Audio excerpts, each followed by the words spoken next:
Class করব পরমাণুর nucleus, তার ওয়ান শট দেখব এবং মাধ্যমিকের জন্য পুরো ফুল প্রিপারেশন নিয়ে নেব। তো পরমাণুর নিউক্লিয়াসকে আমি দুটো পার্টে ভাগ করব। এক, তেজস্ক্রিয়তা, তেজস্ক্রিয়তা, আরেকটা হচ্ছে নিউক্লিয় শক্তি। দুটো পার্টে আমি ভাগ করব। তো দুটো পার্টে আমরা দুটো আলাদা আলাদা ভাবে পড়ব।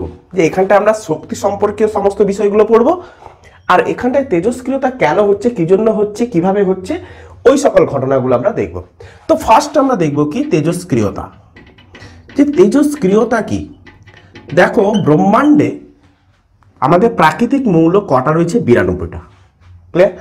তো 92টা প্রাকৃতিক মৌলের মধ্যে ইউরেনিয়াম হচ্ছে আমাদের সর্বশেষ মৌল, যেটা তেজস্ক্রিয় মৌল আমরা নামে জানি। ইউরেনিয়াম হচ্ছে তেজস্ক্রিয় মৌল। কিন্তু এই তেজস্ক্রিয় মৌল বা কেন, এর বৃত্তান্ত কোথায়? দেখো, আমি যদি এই ইউরেনিয়াম মৌলটাকে নিই, এই ইউরেনিয়াম মৌলটাকে নিই, ইউরেনিয়াম 92, ধরো 236, এই মৌলটাকে যদি আমি নিই, এই মৌলটা কি করে জানো? স্বাভাবিকভাবে এই মৌলটা স্বাভাবিকভাবে কোনো বাহ্যিক ক্রিয়া না করা সত্ত্বেও এই ইউরেনিয়াম মৌলটা কি করে? বেরিয়াম আর ক্রিপ্টন, বেরিয়াম আর ক্রিপ্টন। তো বেরিয়াম হচ্ছে কত না, বেরিয়াম হচ্ছে 56, 141, আর ক্রিপ্টন হচ্ছে 36, 92। তো দুটো আলাদা আলাদা মৌল সৃষ্টি করে। কিভাবে সৃষ্টি করে না, এর নিজে থেকে স্বতঃস্ফূর্তভাবে ভাঙন সৃষ্টি করে। তো ভাঙন সৃষ্টির মাধ্যমে কিছু পরিমাণ শক্তি নির্গত হয়, কিছু পরিমাণ শক্তি নির্গত করে নতুন মৌলের সৃষ্টি করে। নতুন মৌল, একটা নতুন মৌলের, এগুলো হচ্ছে কি একটা নতুন আলাদা আলাদা মৌলের নিউক্লিয়াসকে বোঝাচ্ছে।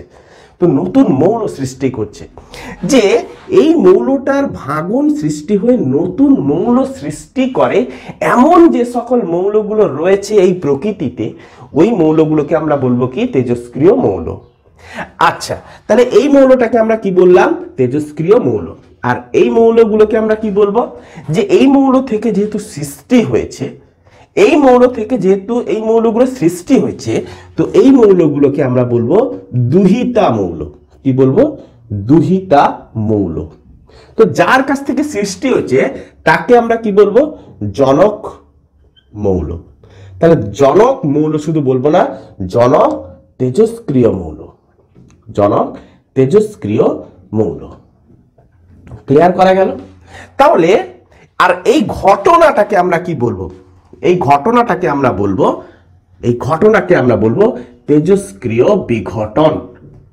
তেজস্ক্রিয় বিঘটন, এই যে পরিবর্তন, ঘটনাটাকে আমরা বলবো না, এই পরিবর্তনকে, এই পরিবর্তনকে আমরা কি বলবো? পরিবর্তনকে তেজস্ক্রিয় বিঘটন বলে। এই পরিবর্তনটাকে, ক্লিয়ার হয়েছে? আচ্ছা, তো স্বাভাবিকভাবে এটা কি হয়েছিল? স্বাভাবিকভাবে, স্বতঃস্ফূর্তভাবে, স্বাভাবিকভাবে লিখলাম। তো এমন কিছু কিছু মৌল আছে যাকে বাহ্যিক কোনো মৌলের প্রভাবে, বাহ্যিক কোনো শক্তির প্রভাবে আমরা কি করব? মৌলর ভাঙন ঘটাবো, এই নিউক্লিয়াসের ভাঙন ঘটাবো। যেমন করে আমি যদি একটা উদাহরণ নিই, যেমন একটা উদাহরণ যদি নিই, এইখানটা নিচ্ছি, সাপোজ ধরো এই ইউরেনিয়াম 92, 235 একটা মৌল হয়ে থাকে। এটা একটা ইউরেনিয়ামের আরেকটা নিউক্লিয়াস। তো একে আমি কি করলাম? বাহ্যিকভাবে কোনো একটা শক্তি প্রয়োগ করলাম, বাহ্যিক একটা শক্তি, যেটা হচ্ছে নিউট্রিনো শক্তি, নিউট্রন দ্বারা আঘাত করলাম। তো আঘাত করতে কি হয়েছিল না, আঘাত করতে ইউরেনিয়াম 92, 236 নিউক্লিয়াসটা গঠন, এই নিউক্লিয়াসটা গঠন করলো। তো এই নিউক্লাইডটা কি হয়? খুবই অস্থায়ী হয়ে থাকে, খুবই অস্থায়ী হয়। তো আঘাত করার ফলে যে নিউক্লিয়াসটা তৈরি হলো, এই নিউক্লাইডটা খুবই অস্থায়ী। তো অস্থায়ী হলে কি হবে না, অস্থায়ী হলে এই মৌলটা কি হবে? এই নিউক্লাইডটা কি হবে?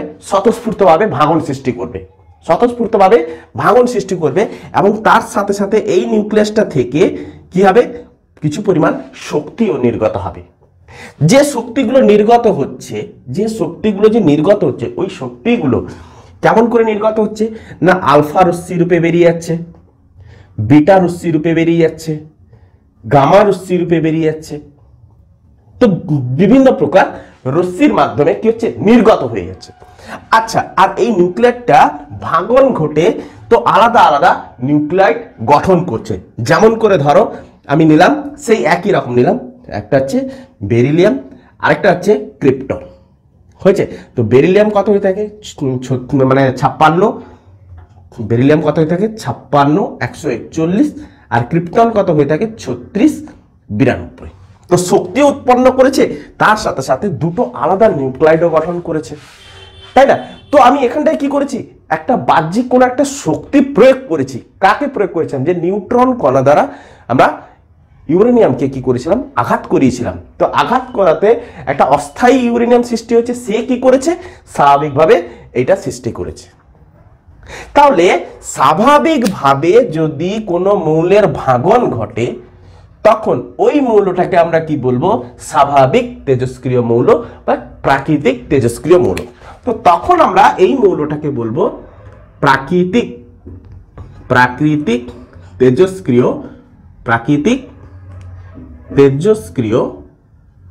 মৌল, যদি স্বাভাবিকভাবে হয়, বাহ্যিক কোনো কারণ ছাড়া যদি ঘটে।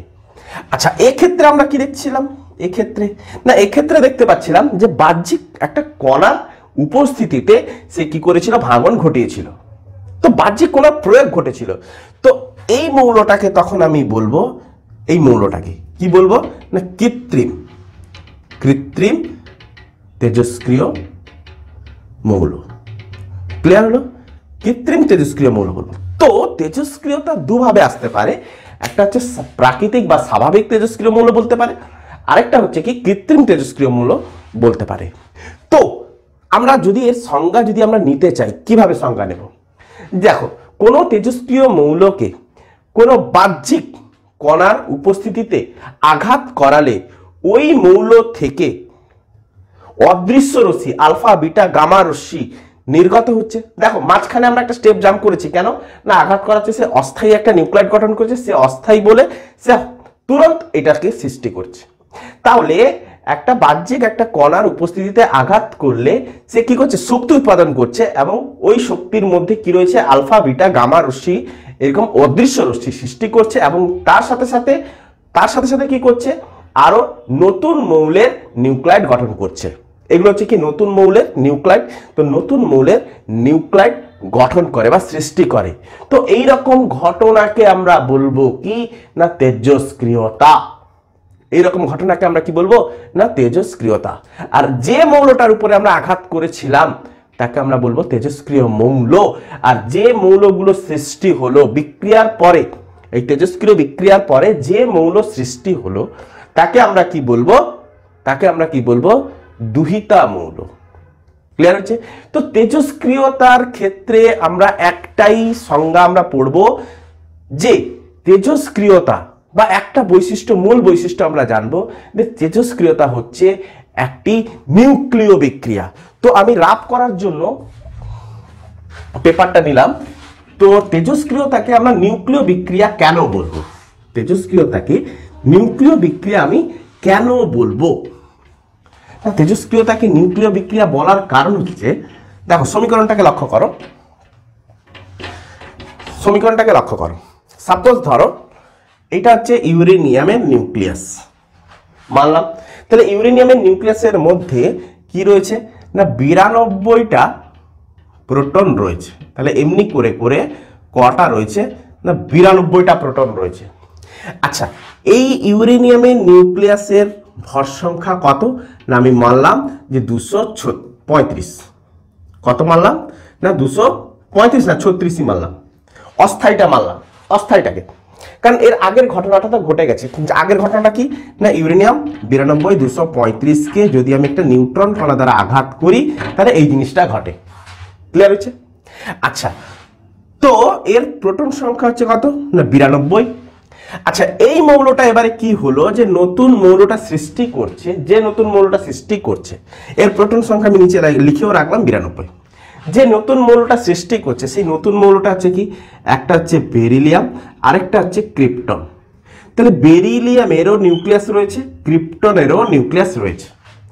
তাহলে বেরিলিয়ামের ক্ষেত্রে প্রোটন সংখ্যা কত হয়ে থাকে 56, তার মানে এর মধ্যে কটা প্রোটন রয়েছে 56টা প্রোটন রয়েছে। আচ্ছা ভর সংখ্যা কত রয়েছে না 41, তাহলে এর মধ্যে নিউটনও রয়েছিল, এর মধ্যেও নিউটন রয়েছে। আমি নিউটনটাকে আমি দেখাইনি, নিউটনটাকে ধরো এরকম করে ধরো, নিউটনটাকে আমরা ক্রস চিহ্ন দ্বারা দেখাচ্ছি, ক্লিয়ার? তো এর মধ্যেও কি রয়েছে নিউট্রন রয়েছে, এর মধ্যেও নিউট্রন রয়েছে, ক্লিয়ার? তো প্রোটন আর নিউট্রন মিলে মোট যে ভরটা আছে সেটা হচ্ছে 141। আচ্ছা ক্রিপ্টনের ক্ষেত্রে দেখো, ক্রিপ্টনের ক্ষেত্রে কত হয়ে থাকে প্রোটন সংখ্যা 34, ভর সংখ্যা কত হয়ে থাকে 92। আচ্ছা তো প্রোটন সংখ্যা কত না প্রোটন সংখ্যা 36টা, তাহলে আমি এইটুকু প্রোটন ধরলাম, আর বাদ বাকিটা আমি ইলেকট্রন বলছি নিউট্রন ধরবো, বাদ বাকিটা আমি কি ধরবো নিউট্রন। বাদ বাকিটা বলতে কি বোঝাচ্ছে বাদ বাকি? দেখো এর মধ্যে দেখো প্রোটন দেখো 92টা, তাহলে নিউট্রন কটা আছে, তাহলে এর মধ্যে নিউট্রন কটা আছে দেখো, নিউট্রন আছে 236, তাহলে 236 মানে ভর সংখ্যা থেকে প্রোটন সংখ্যা যদি আমি বাদ দিই 236 মাইনাস 92 যদি করি তাহলে তো আমাদের নিউট্রন বেরিয়ে আসবে। তার মানে নিউট্রন কটা আছে, নিউট্রন আছে 4, আচ্ছা 4 4 1 144টা। তা প্রোটন আছে কটা 92টা, নিউট্রন আছে কটা 144টা। আচ্ছা এর ক্ষেত্রে লক্ষ্য করো যে এর ক্ষেত্রে প্রোটন কটা আছে না প্রোটন আছে 56টা, নিউট্রন কটা আছে? আমাদের ইলেকট্রনের কোনো গল্প এখানে কিন্তু নেই, যে নিউক্লিয়াসের বাইরে ইলেকট্রনীয় কক্ষ রয়েছে, তো ওই ইলেকট্রনীয় কক্ষে কটা ইলেকট্রন থাকলো কি না থাকলো আমার কোনো জানার দরকার নেই, আমার নিউক্লিয়াসকে ভাবতে হবে। আমাকে কাকে ভাবতে হবে? নিউক্লিয়াসকে। তো এবারে এর থেকে দেখো নিউট্রন কটা আছে না নিউট্রন আছে 141 মাইনাস 56, ভর সংখ্যা থেকে প্রোটন সংখ্যা আমাকে কি করতে হবে বাদ দিয়ে দিতে হবে। তো বাদ দিলে আমি কত পাবো না দেখো 5, এখানে আছে 13, 13 থেকে 5 গেলে 85টা, ক্লিয়ার? আচ্ছা ক্রিপ্টনের ক্ষেত্রে কটা না ক্রিপ্টনের ক্ষেত্রে প্রোটন আছে কটা 36টা, নিউট্রন কটা আছে 92 থেকে 36 গেলে কটা হচ্ছে না 92 মাইনাস 36 করে ফেলি 6, আচ্ছা এখান থেকে 5 56টা, পেরেছে? আচ্ছা তাহলে এবারে লক্ষ্য করো যে বিক্রিয়ার আগে মোট প্রোটন কটা ছিল 92টা, বিক্রিয়ার পরে মোট প্রোটন কটা, তাহলে বেরিলিয়ামের আর ক্রিপ্টনের দুজনের প্রোটনকে আমাকে কি করতে হবে যোগ করতে হবে। তো আমি কত পাচ্ছি 56 প্লাস 36 মানে 92, তার মানে বিক্রিয়ার আগে প্রোটন যা ছিল বিক্রিয়ার পরেও তাই প্রোটন পাচ্ছি। আচ্ছা নিউট্রন কটা, তো নিউট্রন বিক্রিয়ার আগে কটা ছিল 141, বিক্রিয়ার পরে কটা আছে দেখো বিক্রিয়ার পরে, তো বিক্রিয়ার পরে লক্ষ্য করো 85 প্লাস 56, তাহলে 85 প্লাস 56 মানে কত আসছে 6 5 11, 85 প্লাস 56 6 5 11 1, আচ্ছা 8 5 13 কত আসছে 8 6 5 11 8 5 13 না 14 কত আসছে 141। তাহলে নিউটন কটা ছিল 144টা, এখানে নিউটন কটা হয়েছে 141টা। তো আমি কি দেখবো তাহলে বিক্রিয়ার ব্যালেন্স করার জন্য তাহলে 3টা নিউট্রনের এখানে ঘাটতি রয়েছে, তার মানে এখানে 3টা নিউট্রন কি হয়েছে সৃষ্টি হয়েছে। তো নিউট্রন তো প্রোটন সংখ্যাকে বোঝায় না, তাহলে আমি কি করলাম 0 করলাম। তাহলে নিউট্রন কোথায় অ্যাড হয় না এটা হচ্ছে ভর সংখ্যা, তাহলে ভর সংখ্যা মানে কি প্রোটন প্লাস নিউট্রন, তাহলে নিউট্রন ভর সংখ্যাতে অ্যাড হয়। তাহলে নিউট্রনকে কোথায় আমরা রাখি ভর সংখ্যাতে, তাহলে একটা নিউট্রন মানে একটা করে ভর সংখ্যা কি হতে থাকবে বাড়তে থাকবে। তার মানে আমি এখানটায় ওভারঅল আমি কি লিখতে পারি প্লাস 3টা নিউট্রন সৃষ্টি হবে, প্লাস 3টা নিউট্রন সৃষ্টি হবে। নিউট্রনকে আমরা N01 দ্বারা প্রকাশ করব। তাহলে আমি যে এতক্ষণ বলছিলাম যে তেজস্ক্রিয়তাকে আমরা নিউক্লিয় ঘটনা কেন বলবো, দেখো নিউক্লিয় ঘটনা এই কারণে বলবো যে একটা তেজস্ক্রিয় মৌলকে যদি আমি ভাঙন ঘটাই তাহলে যে দুটো নতুন মৌল বা অপত্য মৌলের যে সৃষ্টি হলো বা দুহিতা মৌলের যে সৃষ্টি হলো, তো সৃষ্টি হওয়ার পরে নিউট্রন কণা কি হচ্ছে নির্গত হচ্ছে। তাহলে এই নিউট্রনটা কোথায় ছিল না নিউক্লিয়াসের মধ্যে, তাহলে ভাঙনটা কোথায় ঘটলো নিউক্লিয়াসের ঘটলো। নিউট্রনটা সৃষ্টি হয়েছে মানে কি নিউক্লিয়াসের ভাঙন ঘটতে তো নিউট্রনটা উৎপন্ন হয়েছে। তার মানে তেজস্ক্রিয়তা হচ্ছে এক প্রকারের নিউক্লিয় ঘটনা এবং এর থেকে প্রমাণিত হচ্ছে কি না তেজস্ক্রিয়তার ফলে নতুন অপত্য মৌলেরও সৃষ্টি হয়। তাহলে তেজস্ক্রিয়তার যদি বৈশিষ্ট্য আমরা দেখি তাহলে ফার্স্ট পয়েন্টে আমরা কি লিখবো না ফার্স্ট পয়েন্টে লিখবো বৈশিষ্ট্য। তো বৈশিষ্ট্য যদি আমরা দেখি ফার্স্ট পয়েন্টে আমরা লিখবো যে নাম্বার 1 তেজস্ক্রিয়তা হলো নিউক্লিয় ঘটনা। সেকেন্ড পয়েন্ট আমরা কি বলবো না, তেজস্ক্রিয়তার ফলে অদৃশ্য রশ্মি স্বরূপ আলফা বিটা গামা রশ্মি নির্গত হয়। তেজস্ক্রিয়তা না, সেকেন্ড পয়েন্ট কি লিখবো, অদৃশ্য রশ্মি স্বরূপ আলফা বিটা গামা রশ্মি নির্গত হয়। থার্ড পয়েন্ট আমরা কি দেখব, থার্ড পয়েন্ট আমরা বলবো যে পারমাণবিক সংখ্যা 82। পারমাণবিক সংখ্যা 82 মানে প্রোটন 82। তাহলে প্রোটনের পারমাণবিক সংখ্যা যে সকল মৌলের, যে মৌলটার পারমাণবিক সংখ্যা 82, সেই 82 মৌলের পরবর্তী মৌলগুলো তেজস্ক্রিয় মৌল রূপে বিহেভ করে। কেন, কি জন্য আমি বলছি যে প্রোটন সংখ্যা যাদের 82-র বেশি, যে সকল মৌলের প্রোটন সংখ্যা 82-র বেশি, যে সকল, লিখে রাখি, যে সকল মৌলের প্রোটন সংখ্যা 82-এর বেশি, ওই মৌলগুলি তেজস্ক্রিয়। তেজস্ক্রিয়, তাহলে ওই মৌলগুলো কেমন না, তেজস্ক্রিয় মৌল, তার মানে তাদের মধ্যে তেজস্ক্রিয়তা ধর্ম বিদ্যমান। ফোর্থ পয়েন্ট, কেন আমি বলছি, 1 মিনিট, ফোর্থ পয়েন্ট, তো ভর সংখ্যাকে আমরা এ চিহ্ন দ্বারা প্রকাশ করি না, ভর সংখ্যাকে আমরা কি চিহ্ন দ্বারা প্রকাশ করি, এ। তাহলে ভর সংখ্যা, যে সকল মৌলের ভর সংখ্যা 209-এর বেশি, তাহলে ভর সংখ্যা যে সকল মৌলের 209-এর বেশি, ওই মৌলগুলি তেজস্ক্রিয় প্রকৃতির, তেজস্ক্রিয় মৌল। কেন, কি জন্য, এর কারণ কি না, কারণ বলছে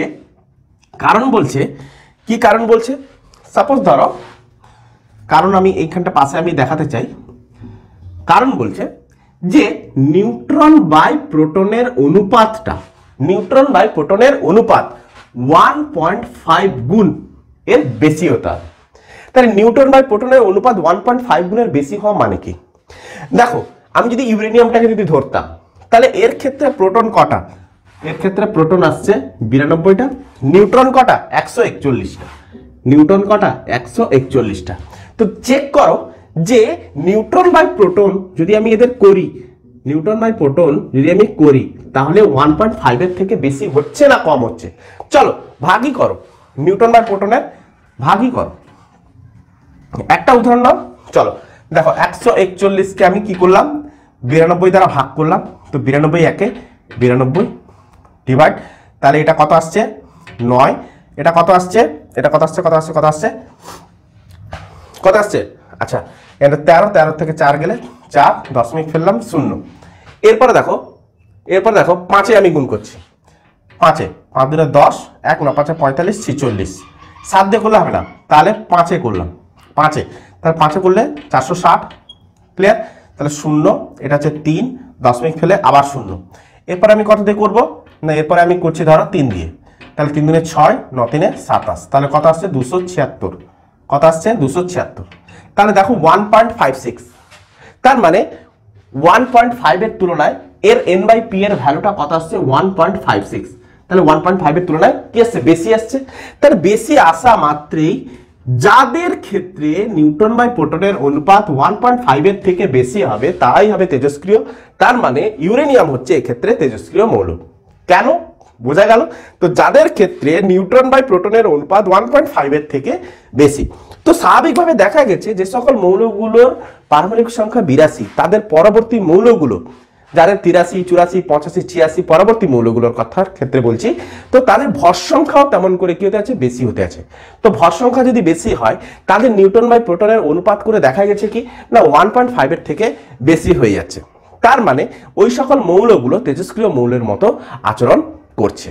ক্লিয়ার হয়েছে, ওই সকল মৌলগুলো তেজস্ক্রিয় মৌলের মতো আচরণ করছে। তো এবারে আমরা যে দেখবো যে এই যে অদৃশ্য রশ্মিগুলো যে নির্গত করেছিল, আলফা বিটা গামা রশ্মিগুলো যে নির্গত করেছিল, এই আলফা বিটা গামা রশ্মিগুলোর প্রকৃতি কেমন, এদের প্রকৃতি কেমন, যেটা আমাদের বোর্ড পরীক্ষার জন্য খুবই ইম্পর্টেন্ট।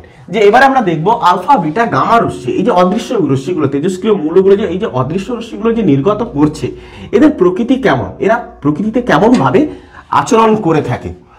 হ্যাঁ, যেমন করে এদের বেগ বেশি না কম, এদের ভর আছে না নেই, এদের আধান আছে না নেই, তারপরে আর কি জানবো, এরা কোনো জীবন্ত কোষকে ধ্বংস করে কি করে না, ফটোগ্রাফিক প্লেটকে আঘাত করলে আঘাত করে কি করে না, আঘাত করলেই বা কেমন আঘাত করে, কতটা আঘাত করে, এই সকল জিনিস আমরা দেখব। তাহলে প্রথমে আমরা দেখছি, আমরা প্রথমে কার দেখব, আলফা রশ্মি, তারপরে আমরা এখানে দেখব বিটা রশ্মি, তারপরে আমরা দেখব এখানটায় গামা রশ্মি। ক্লিয়ার? তো আমি মাঝখানে দাগ টেনে দিলাম, খুব ইম্পর্টেন্ট, খুব ইম্পর্টেন্ট, বোর্ড পরীক্ষার জন্য খুব ইম্পর্টেন্ট, ভালো করে কেয়ারফুলি একটু করবে। আচ্ছা, প্রথমে আমি বলি এই আলফা রশ্মি এক্সপেরিমেন্টে দেখা গেছে এই আলফা রশ্মি হচ্ছে ধনাত্মক কণার স্রোত, এই আলফা রশ্মি হচ্ছে ধনাত্মক কণার স্রোত। ক্লিয়ার? বিটা রশ্মি সেকেন্ড এটা বিটার ক্ষেত্রে এটা ফার্স্ট লিখবো, ফার্স্ট বিটা হচ্ছে ঋণাত্মক কণা স্রোত। ক্লিয়ার? গামা হচ্ছে কি, নিস্তড়িত কণার স্রোত, নিস্তড়িত কণার স্রোত। ক্লিয়ার? আচ্ছা, সেকেন্ড পয়েন্ট, আলফা হচ্ছে হিলিয়াম কণার স্রোত, হিলিয়াম, হিলিয়াম, হিলিয়াম হচ্ছে কি He, হিলিয়াম 2 উপরে 4 হয়ে থাকে, হিলিয়াম কণার স্রোত, কণার স্রোত। ক্লিয়ার হচ্ছে? এর 2 নম্বরে আমি কি লিখবো, বিটা রশ্মি হচ্ছে ইলেকট্রন কণার স্রোত। তো তোমার মধ্যে এখন একটা ডাউট আসা উচিত যে ইলেকট্রন তো নিউক্লিয়াসের বাইরের কক্ষে থাকে, তাহলে এই ইলেকট্রন কি করে হয়? না, ঘটনা একটু আলাদা রকম। ইলেকট্রন আমি ডিসকাস করব, একটু এটাকে করে নিতে দাও, আমি ডিসকাস অবশ্যই করব যে ইলেকট্রন কণার স্রোত, যে কিভাবে বিটা রশ্মি নিউক্লিয়াস থেকে নির্গত হচ্ছে আমি ডিসকাস করব। তো 2 নম্বর গামা রশ্মি হচ্ছে কি না, ফোটন কণার স্রোত। তো আমরা পাঠ্যপুস্তক হিসেবে আমরা নিউট্রন কণার স্রোত লিখব। তো নিউট্রন ব্র্যাকেটে আমরা লিখে রাখবো ফোটন, ফোটন কণার স্রোত। ক্লিয়ার করতে পারলাম? আচ্ছা, সেকেন্ড গেছে থার্ড, আলফার ভর কত হয়ে থাকে না, আলফা যেহেতু দুটো প্রোটন কণার সমষ্টি, আলফা লিখে রাখো, আলফা রশ্মি দুটি প্রোটনের আধানের সমান। যেহেতু আলফা হচ্ছে হিলিয়াম কণার স্রোত, হিলিয়ামের মধ্যে দুটো প্রোটন রয়েছে, সেহেতু দুটো প্রোটনের আধানের সমান। ক্লিয়ার? তো কত হয়ে থাকে না 3.2 × 10⁻⁻19 কুলম্ব। যেহেতু পজিটিভ সেহেতু সামনে পজিটিভ সাইন দিয়ে দেবে। ক্লিয়ার হচ্ছে? আচ্ছা, ইলেকট্রনের ক্ষেত্রে লক্ষ্য করো যে ইলেকট্রন কি হয়ে থাকে না, ইলেকট্রন হচ্ছে ঋণাত্মক কণার স্রোত। তাহলে ইলেকট্রনের আধান কত না 1.6 × 10⁻⁻19 কুলম্ব। ক্লিয়ার হচ্ছে? তাহলে এটাকে আমরা কি দিব না, নেগেটিভ সাইন দেব। যেহেতু ইলেকট্রনের আধানের সমান সেহেতু নেগেটিভ সাইন দেব। আর গামা, তো গামা তো আগে থেকে আমি বলে দিয়েছি নিস্তড়িত, সেহেতু এই হচ্ছে আধানহীন, আধানহীন। ক্লিয়ার হচ্ছে? নেক্সট পয়েন্ট, চতুর্থ পয়েন্ট, তাহলে আমরা কি কি দেখলাম, এবার আমরা আধান দেখে নিয়েছি, কোন কণার স্রোত দেখে নিয়েছি, এবার আমরা ভর দেখব।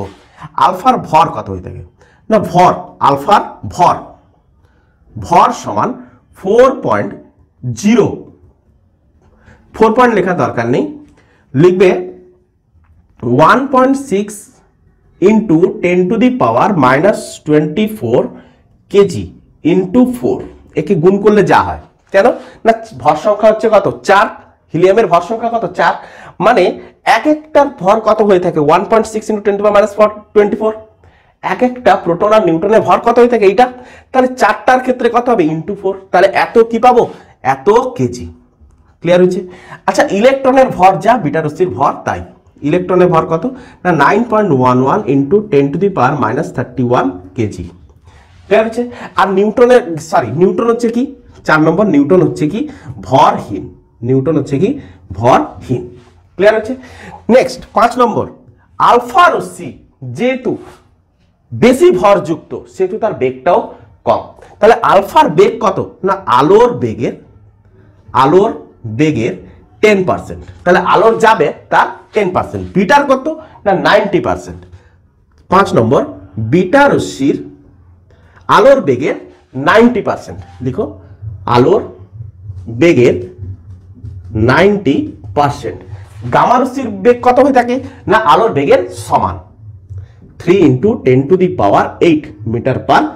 আমি একটু 5টা মোদ্দা পয়েন্ট আমরা দেখে নিলাম। এবারে আমরা কি করব, একটু ডটেড লাইন কেন করছি না, ডটেড লাইন করব না, আরেকটা পয়েন্ট দেখে নিই, তারপরে আমি ডটেড লাইনটা টানবো। 6 নম্বর দেখো যে আলফা রশ্মির ভর বেশি, তাহলে ভেদন ক্ষমতা কি হবে, কম হবে।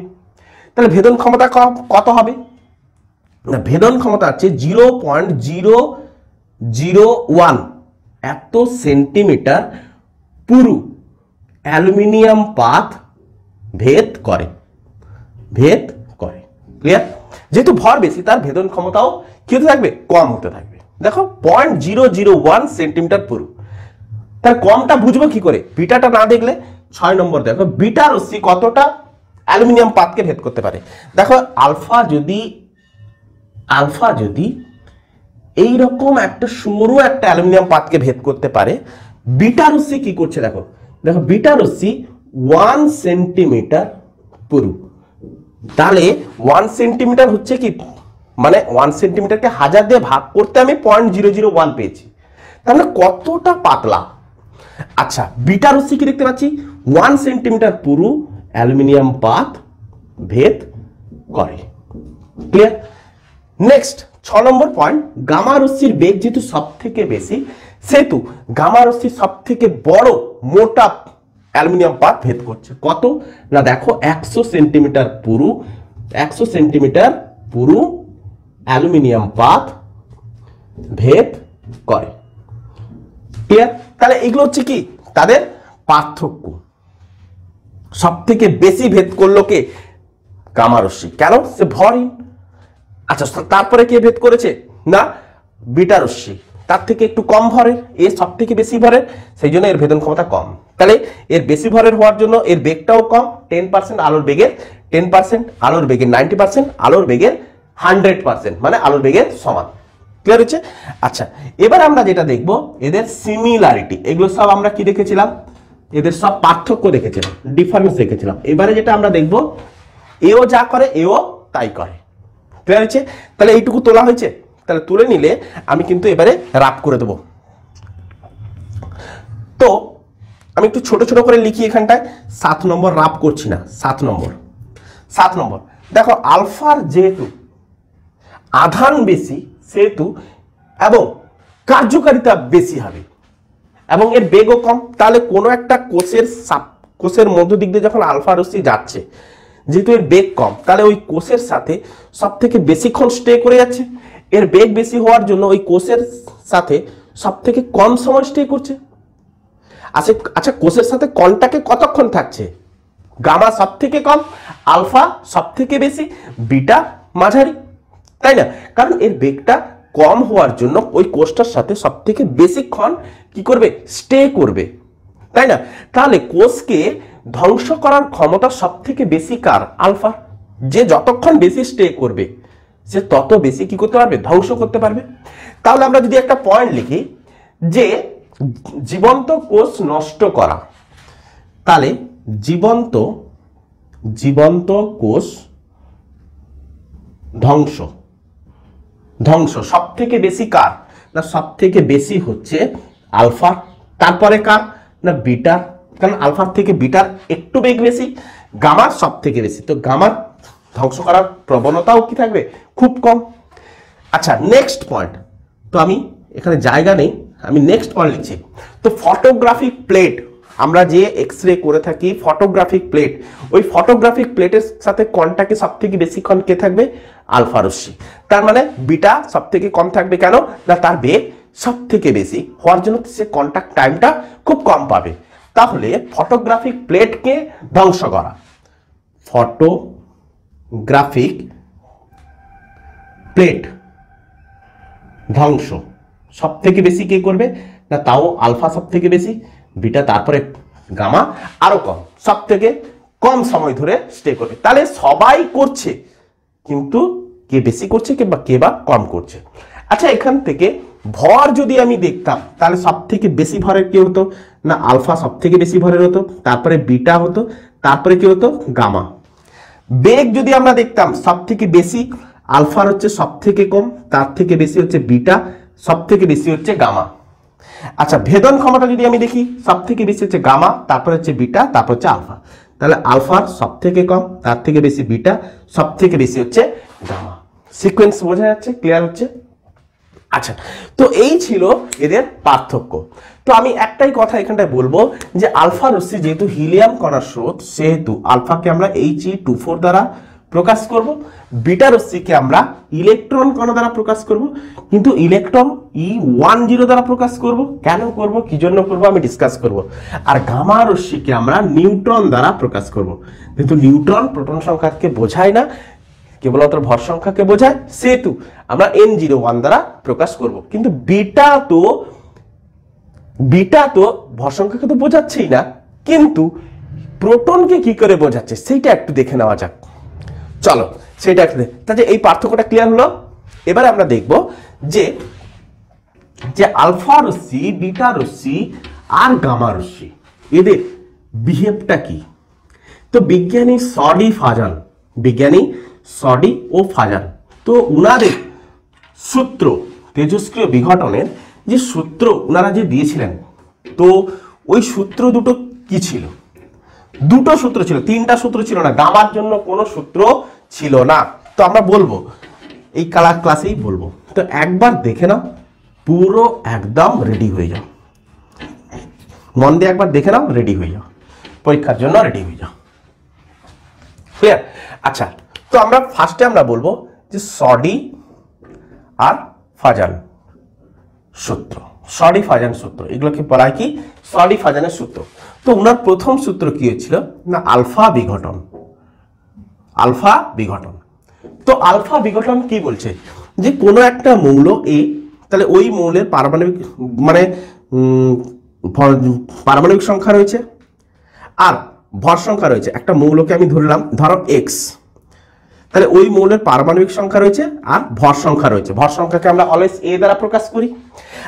তো সডি ফাজানের সূত্র বলছে কি না এই মৌল থেকে যদি একটা আলফা রশ্মি নির্গত হয়, তাহলে আলফা বেরিয়ে যাওয়া মানে কি যে মাইনাস হিলিয়াম He24 নির্গত হওয়া। একটা আলফা রশ্মি মানে কি যে আলফা রশ্মি মানে হচ্ছে আমি এখানে লিখে রাখি He24। ক্লিয়ার? তাহলে একটা আলফা বেরিয়ে যাওয়া মানে মাইনাস সামনে দিয়েছি, He24 দিয়েছি। ক্লিয়ার হচ্ছে? তো যে নতুন মৌলটা সৃষ্টি হবে ওয়াই, তার ক্ষেত্রে আমরা কি দেখব যে জেড কি হবে না দুটো প্রোটন কমে যাবে। বেরিয়ে যাওয়া মানে কি হিলিয়ামের 2 ছিল, আরে এটাকে এইভাবে দেখো, বেরিয়ে যাওয়া মানে কি মাইনাস He24। ক্লিয়ার? আচ্ছা তো দুটো কি হবে হিলিয়াম দুটো বেরিয়ে যাওয়া মানে কি এই মৌল থেকে হিলিয়াম বেরিয়ে যাওয়া মানে দুটো প্রোটনকে এখান থেকে নির্গত করাবে, তাহলে Z-2 আর ভর সংখ্যা কত হবে A-4, ভর সংখ্যা কি হবে 4 কমে যাবে। তাহলে এটা ছিল কি আলফা বিঘটন। সেকেন্ড ওনারা কি বলেছেন না বিটা বিঘটন। তো বিটা বিঘটন কি বলছে না বলছে কোন একটা মৌল X Z A, প্রোটন সংখ্যা হচ্ছে Z, ভর সংখ্যা হচ্ছে A, যদি একটা বিটা কণা বেরিয়ে যায় তো বিটা বিঘটন মানে হচ্ছে কি E10। ক্লিয়ার? তো একটা বিটা যদি বেরিয়ে যায় তাহলে বিটার রিপ্লেসে আমি কি লিখতে পারি না E10। তখন কি সৃষ্টি হবে না যে ওয়াই মৌলটা সৃষ্টি হবে সে ওয়াই মৌলটার ক্ষেত্রে কি হবে যে একটা বিটা রশ্মি বেরিয়ে যাওয়া মানে একটা প্রোটন সংখ্যা যুক্ত হওয়া এবং ভর সংখ্যা আনচেঞ্জ থাকা। এটা হচ্ছে বিটা বিঘটন। কেন হয়ে থাকে তো কারণটা আমরা বুঝিনি। সাপোজ ধরো এই একটা পরমাণুর নিউক্লিয়াস, সাপোজ ধরো এই একটা পরমাণুকে আমি বোঝানোর চেষ্টা করি, এই একটা পরমাণু। তো আমি একটা হিসেব মতো আমি নিলাম, ধরো এই পরমাণুর বাইরের কক্ষপথ রয়েছে, এখানে এই কক্ষপথ রয়েছে। ক্লিয়ার? আচ্ছা এই পরমাণুর মধ্যে সাপোজ ধরো প্রোটন আছে কটা না প্রোটন আছে ধরো 7টা, প্রোটন আছে 7টা আর নিউট্রন আছে ধরো 8টা। নিউট্রন আছে কটা 8টা। তাহলে এই যে নিউক্লিয়াসটা প্রোটন সংখ্যা কত না প্রোটন সংখ্যা জেড ইকুয়ালস টু কত 7। আচ্ছা আর ভর সংখ্যা কত হবে বোঝার চেষ্টা করবে 8 + 7 সমান হচ্ছে 15। ক্লিয়ার হচ্ছে? এবার তাহলে ইলেকট্রন কটা আছে প্রোটন 7টা থাকলে ইলেকট্রনও 7টা থাকবে, তাহলে ইলেকট্রনও কটা আছে 7টা 1 2 3 4 5। তাহলে থার্ড কক্ষপথটা আমার নেওয়ার কোনো দরকার নেই। ক্লিয়ার করতে পারলাম? এতটুকু ক্লিয়ার করতে পেরেছি? তাহলে প্রোটন সংখ্যাও 7টা রয়েছে, ইলেকট্রন সংখ্যাও 7টা রয়েছে। এবারে হলোটা কি যে একটা নিউট্রন কি করলো ভেঙে গেল। কি ভাঙবে না নিউট্রনের ভাঙন ঘটলো। তাহলে নিউটনের যদি ভাঙন ঘটে নিউটন ভেঙে কি করলো একটা প্রোটন সৃষ্টি করলো। তাহলে নিউট্রন কি করলো দেখো এখান থেকে দেখো নিউট্রন ভেঙে গেছে, এইখানে দেখাই। তাহলে নিউট্রন ভেঙে কত হয়েছে 7টা হয়েছে। তাহলে নিউট্রন ভেঙে কি সৃষ্টি করেছে একটা প্রোটন সৃষ্টি করেছে। তাহলে প্রোটন সৃষ্টি করা মানে কি তো প্রোটন হচ্ছে কটা 8টা। তাহলে প্রোটন যদি সৃষ্টি হয় তার মানে এখানটায় দেখো সর্বহিত কক্ষপথগুলোতে কক্ষপথে কটা ইলেকট্রন আছে 8টা ইলেকট্রন আছে, সরি 7টা ইলেকট্রন আছে। তাহলে 7টা ইলেকট্রন যদি থাকে আর নিউক্লিয়াসের মধ্যে যদি 8টা ইলেকট্রন থাকে তাহলে আধানের বৈষম্য ঘটছে। তখনই কি দেখা যাবে না নিউক্লিয়াসের মধ্যে আরেকটা কি হবে না প্রোটনের আধানের স্বরূপ। তাহলে প্রোটন কি হয়ে গেছে পজিটিভ হয়ে গেছে, তাহলে ইলেকট্রন সৃষ্টি হতে হবে। তাহলে নিউক্লিয়াসের মধ্যে আরেকটা ইলেকট্রন সৃষ্টি হবে, তবেই গিয়ে তো একটা প্রোটন একটা ইলেকট্রন দ্বারা অপোজ হবে, সেম আধান বজায় থাকবে এবং পরমাণু নিস্তড়িত অবস্থায় থাকবে, তাই তো? তার মানে সাথে সাথে নিউক্লিয়াসের মধ্যে একটা ইলেকট্রন কি হয়েছে জেনারেট হয়ে গেছে। তাহলে একটা নিউট্রন কি সৃষ্টি করেছে একটা প্রোটন সৃষ্টি করেছে, তার সাথে সাথে একটা ইলেকট্রন সৃষ্টি করলো। তাহলে নিউট্রনটা ভেঙে যাওয়ার সাথে সাথে একটা প্রোটন আর একটা ইলেকট্রন সৃষ্টি করে ফেললো। তাহলে একটা প্রোটন যদি সৃষ্টি করতে ফেলে তাহলে আগে ছিল 7টা এখন হচ্ছে একটা। তাহলে নিউট্রন একটা ভেঙে গিয়ে একটা প্রোটন সৃষ্টি করেছে একটা ইলেকট্রন সৃষ্টি করেছে। তাহলে এই ইলেকট্রনটা আছে কোথায় নিউক্লিয়াসের মধ্যে। তাহলে এই ইলেকট্রনটা যখন নির্গত হবে তাহলে কোত্থেকে নির্গত হচ্ছে নিউক্লিয়াসের মধ্য থেকে নির্গত হচ্ছে। তাহলে এই ইলেকট্রনটার আধান কি হবে -1.6 × 10⁻⁻19 কুলম্ব এবং এর আচরণটা কেমন না ইলেকট্রনের মতো। তাহলে কোত্থেকে নির্গত হচ্ছে না নির্গত হচ্ছে নিউক্লিয়াসের মধ্য থেকে।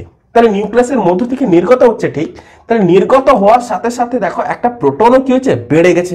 তাহলে একটা বিটা রশ্মি যদি নির্গত হয় তাহলে একটা প্রোটন কি হবে বেড়ে যাবে এবং ভর সংখ্যার কোনো পরিবর্তন হবে কি দেখো যে নিউটন কটা ছিল 7টা, প্রোটন কটা 8টা। তাহলে আগেও কটা ছিল নিউটন প্লাস প্রোটন মিলে কত ছিল 15টা, এখনো কটা হয়েছে 7 + 8 সমান হচ্ছে 15টা।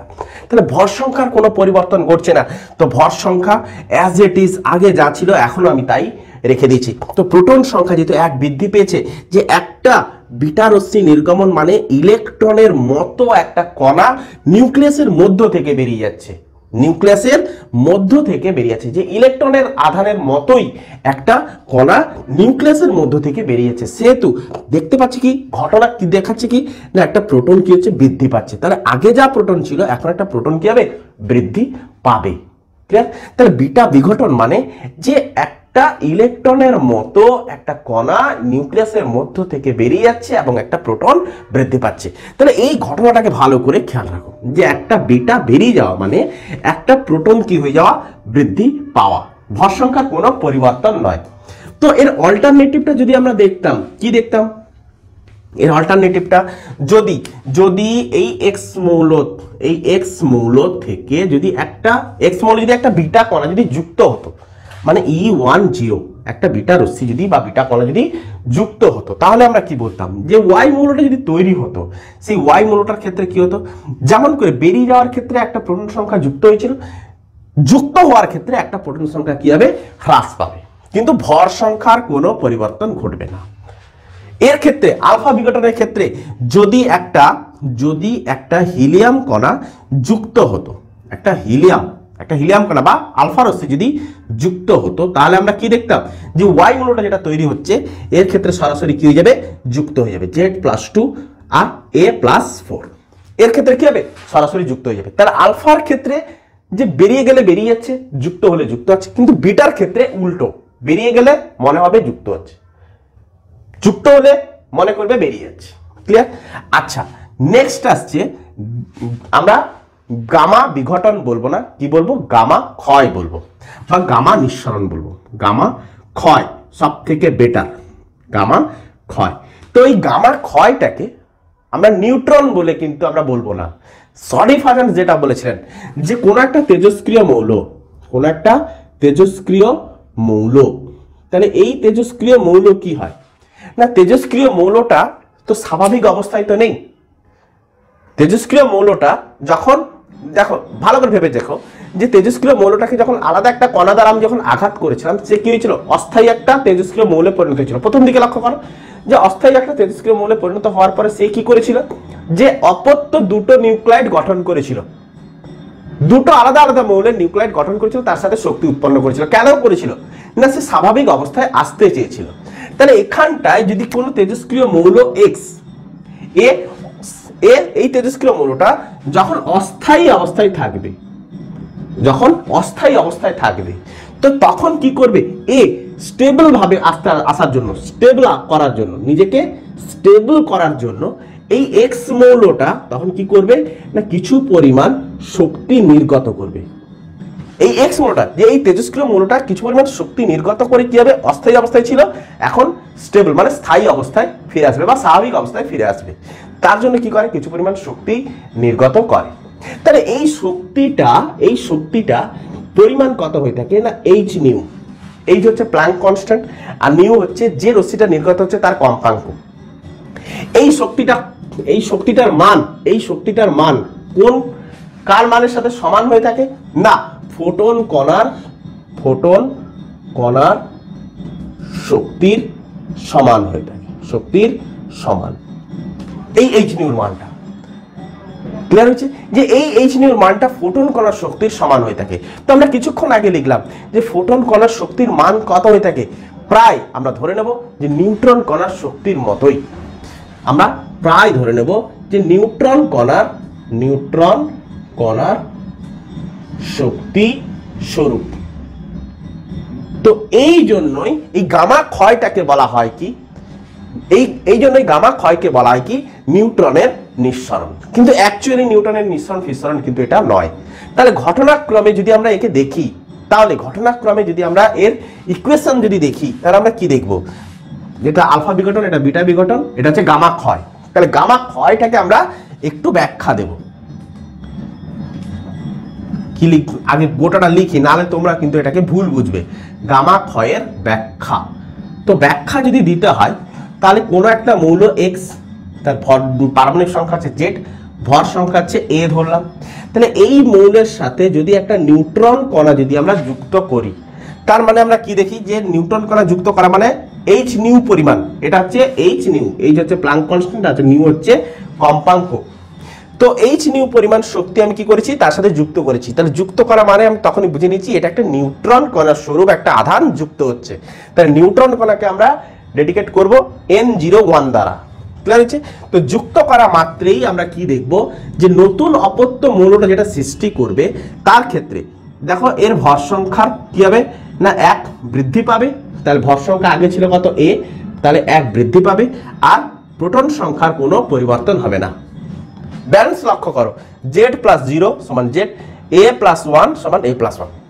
ক্লিয়ার? তো নিউট্রনের ক্ষেত্রে বা গামা ক্ষয়ের ক্ষেত্রে অ্যাজ ইট ইজ, বাড়লে যুক্ত হলে বাড়বে, যুক্ত হচ্ছে, আর নির্গত হলে x z a, যদি নির্গত হয় N01, তার মানে আমরা কি দেখবো, যে নতুন মৌলটা তার প্রোটন সংখ্যা কোনো পরিবর্তন হবে না, ভর সংখ্যা -1 হয়ে যাবে। ক্লিয়ার হচ্ছে? তাহলে নির্গত হওয়ার ক্ষেত্রে যেমন নির্গত হচ্ছে, তেমন করে ওদিক থেকেও কমতে আছে। ক্লিয়ার করতে পারলাম? তো এবারে এই সডি ফাজানের এই সূত্র থেকে একটা আমি নিউমেরিক্যাল নেব, তারপরে আমরা অন্য টপিকসে চলে যাব। দেখো সডি ফাজানের সূত্র, তো সডি ফাজানের সূত্রের একটা নিউমেরিক্যাল নেব, তারপরে আমি একটা জিনিস বলতে চাইবো, যে মোস্ট ইম্পর্টেন্ট একটা পয়েন্ট, মানে কোশ্চেন, যেটা হচ্ছে কি, রাসায়নিক বিক্রিয়া আর তেজস্ক্রিয় যে বিক্রিয়া, এই দুটো বিক্রিয়ার মধ্যে পার্থক্য খুব ইম্পর্টেন্ট। তাহলে একটা কোশ্চেন দেখো, একটা কোশ্চেন, তো কোশ্চেনটাকে আমি একটু রিভাইজ করিয়ে দেবো। দেখো একটা ইউরেনিয়াম ধরো, সাপোজ আমি 92 236 নিলাম। তাহলে এই ইউরেনিয়াম মৌল থেকে কি দেখা গেল না, ইউরেনিয়াম মৌল থেকে আমাকে কোশ্চেন দিল, ধরো 4টা আলফা নির্গত হয়েছে, মাইনাস মানে নির্গত হওয়া, প্লাস 5টা বিটা রশ্মি যুক্ত হয়েছে, বিটা রশ্মি কি হয়েছে, যুক্ত হয়েছে, আর বলে দিল যে 2টো গামা রশ্মি নির্গত হয়েছে। তাহলে যে নতুন যে মৌলটা যে তৈরি হবে ওই মৌলটা কি? এইরকম কোশ্চেন আমি একটু কমপ্লেক্স টাইপের নিয়েছি। তাহলে এইরকম টাইপের কোশ্চেনের ক্ষেত্রে তুমি কি করে এর সলভ করবে না, সলভ করার জন্য আমরা কি করব না, প্রথমে পাটে আগে এর অ্যান্সার স্ক্রিপ্ট বানাবো। দেখো ইউরেনিয়াম 92,236, তাহলে আমি প্রথমে কি নিলাম, 4টা আলফা নির্গত হবে। তাহলে আলফার জায়গায় আমি লিখতে পারি যে হিলিয়াম He24, তাহলে 4টা আলফা 4টা হিলিয়াম আছে, তাহলে 4টা হিলিয়াম মানে আমি লিখতে পারি যে এর ভর সংখ্যা কত কমবে, আর নির্গত যেহেতু নির্গত হয়েছে সেহেতু ভর সংখ্যা কত কমবে আর প্রোটন সংখ্যা কত কমবে। দেখো এই 4টা একবার 2 এর সাথে গুণ হবে, এই 4টা একবার 4 এর সাথেও গুণ হবে। ক্লিয়ার হয়েছে? তো 4টা যদি, তাহলে আমি এখানটা মানে ভাব বোঝার জন্য লিখে রাখি, তাহলে জেড যদি বেরিয়ে যায়, জেড 8 কমবে আর এ কত কমবে, 12 কমবে, তাই না? তো 4টা বেরিয়ে যাওয়া মানে 12 নয় 16, 4 4 কত হবে 16, তাহলে ভর সংখ্যা 16 কমবে আর জেড কত কমবে, 8 কমবে। তাহলে কোত্থেকে কমবে না, এই ইউরেনিয়াম থেকে। তাহলে নতুন যে মৌলটা যে তৈরি হবে সেটা আমি ধরলাম এম ধরো মৌল হচ্ছে, যে এম মৌলটা তৈরি হবে তাহলে প্রোটন সংখ্যা কত হবে, 8 কমে যাবে, মানে 92 থেকে যদি 8 কমে যায় তাহলে কত হলো 84, আর ভর সংখ্যা যদি 16 কমে যায়, 236 থেকে যদি 16 কমে যায় কত হলো 220, তাহলে এম মৌলটা সৃষ্টি হলো। তো এটা আলফা রশ্মির বেরিয়ে যাওয়ার ঘটনা গেল। এবারে বিটা রশ্মির যুক্ত হওয়ার ঘটনা রয়েছে। তো বিটা রশ্মি এবার দেখো, তো বিটা রশ্মি কটা আছে না 5 বিটা। তাহলে 5 বিটাকে আমরা কি লিখতে পারি যে 5 E10, বিটা রশ্মিকে আমরা কি লিখবো, E10। আচ্ছা বিটা বেরিয়ে যাওয়া মানে, আচ্ছা একে আগে সিম্পলিফাই করে নিই যে প্রোটন ভর, তাহলে 5টা একবার 0 সাথে গুণ হবে, 5টা একবার 1 এর সাথে গুণ হবে, তাহলে এ কত হবে, এ 0, আর জেড কত হবে, জেডটা থাকে নিচে, তাহলে 5 × 1 = 5। আচ্ছা বিটা বেরিয়ে যাওয়া মানে আমাদেরকে বুঝতে হবে কি, বিটা বেরিয়ে যাওয়া মানে প্রোটন যুক্ত না, বিটা যুক্ত হওয়া মানে প্রোটন বেরিয়ে যাওয়া, বিটা যুক্ত হওয়া মানে প্রোটন বেরিয়ে যাওয়া। এখানে যুক্ত হয়েছে তার মানে আমি কি করব, বেরিয়ে যাব, উল্টোটা। আচ্ছা তার মানে এখানে কত ছিল, 84 ছিল, তার মানে 5 কি হবে, এটা কি হচ্ছে, যুক্ত হয়েছে, তাহলে যুক্ত হলে কি হবে, 5 বেরিয়ে যাবে, তাহলে 84 থেকে 5 কি হবে, কমে যাবে। তার মানে কত হলো যে এন যে মৌলটা সৃষ্টি হচ্ছে তাহলে কত হবে, প্রোটন সংখ্যা 79। তাহলে বিটা যুক্ত হওয়া মানে প্রোটন কি হবে, বেরিয়ে গেছে, আর ভর সংখ্যা 0, তার মানে ভর সংখ্যা যা আছে তাই লিখে দেব। ক্লিয়ার? করতে করতে প্র্যাকটিস হয়ে যাবে। এরপরে তাহলে বিটার গল্প আমাদের গেল, এরপর আসছে গামা। তো গামার কথার অর্থ হচ্ছে কি না, গামা রশ্মি কি হয়েছে না, গামা রশ্মি আমাদের 2টো গামা রশ্মি মানে নির্গত হয়েছে। তাহলে গামা রশ্মি মানে কি না, গামা রশ্মি মানে হচ্ছে N01, তাও আবার কটা, তাহলে 2টা একবার 1 এর সাথে গুণ হবে, 2টা একবার 0 এর সাথে গুণ হবে, তাহলে ভর সংখ্যা কত হবে 2, আর প্রোটন সংখ্যা কত হবে না 0। তাহলে গামা রশ্মির ক্ষেত্রে কি হয়, বেরোলে কমবে আর যুক্ত হলে বাড়বে, এর সমানুপাতিক সম্পর্ক, এর বেরোলে বাড়বে, বেরোলে কমবে আর যুক্ত হলে বাড়বে। যেটা বিটার ক্ষেত্রে উল্টো ছিল, যে বেরোলে কমতো, না কমে কি করতো, বাড়তো, বিটার ক্ষেত্রে উল্টো ছিল। আচ্ছা এর ক্ষেত্রে কি দেখবো না, ভর সংখ্যা কি হচ্ছে 2, কি হবে এখান থেকে কমে যাবে, তাহলে যে নতুন যে মৌলটা তৈরি হবে, যে এক্স নতুন মৌলটা তৈরি হচ্ছে, তাহলে বেরিয়ে যাচ্ছে মানে কি, ভর সংখ্যা 2টো কমে যাবে, তার মানে কত হচ্ছে 218, আর প্রোটন সংখ্যা যেমনটা আছে তেমনটা থাকবে। তাহলে রাইট অ্যান্সার আমাদের এক্স এর ক্ষেত্রে কত আসবে, 79, 218। 2 মার্কের একটা কোশ্চেন আমাদের রেডি। ক্লিয়ার করতে পারলাম যে এইরকম টাইপের অঙ্ক এসে থাকে। তো আমরা যেটা বলবো যে রাসায়নিক বিক্রিয়া আর তেজস্ক্রিয় বিক্রিয়ার মধ্যে পার্থক্য খুবই ইম্পর্টেন্ট, এই কোশ্চেনটা খুবই ইম্পর্টেন্ট। আমি এখানে লিখে দিচ্ছি কোশ্চেনটা, যে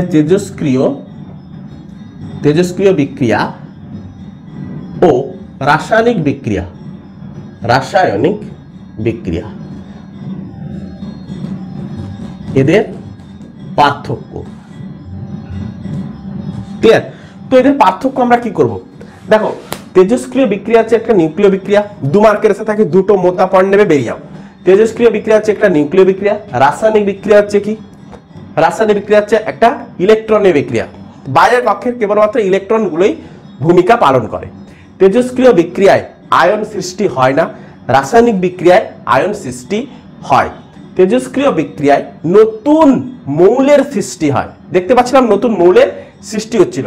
আর রাসায়নিক বিক্রিয়ায় নতুন মৌলের সৃষ্টি হয় না, মানে নতুন নিউক্লাইড সৃষ্টি হয় না। ক্লিয়ার হচ্ছে? তো এর সাথে সাথে আরেকটা কোশ্চেন আছে কি, এর সাথে সাথে আরেকটা কোশ্চেন আছে যে ইলেকট্রন রশ্মি ও বিটা রশ্মির মধ্যে পার্থক্য।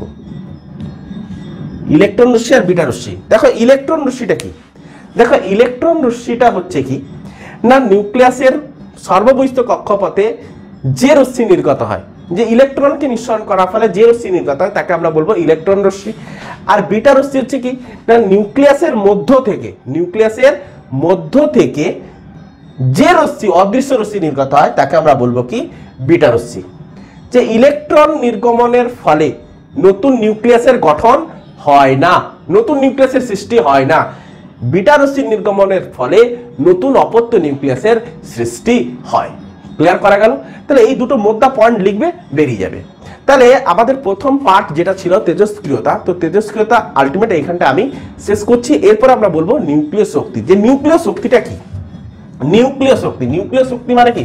যে নিউক্লিয়াসের মধ্যে, নিউক্লিয় শক্তি মানে কি না, নিউক্লিয়াসের মধ্যে যে শক্তিটা, সেই শক্তিটা সম্পর্কে আমরা জানবো। নিউক্লিয়াসের মধ্যে শক্তি কিভাবে সৃষ্টি হচ্ছে, কোত্থেকেই বা এলো, কেন, কিভাবে, এই সকল কার্যকারিতাগুলো আমরা দেখব।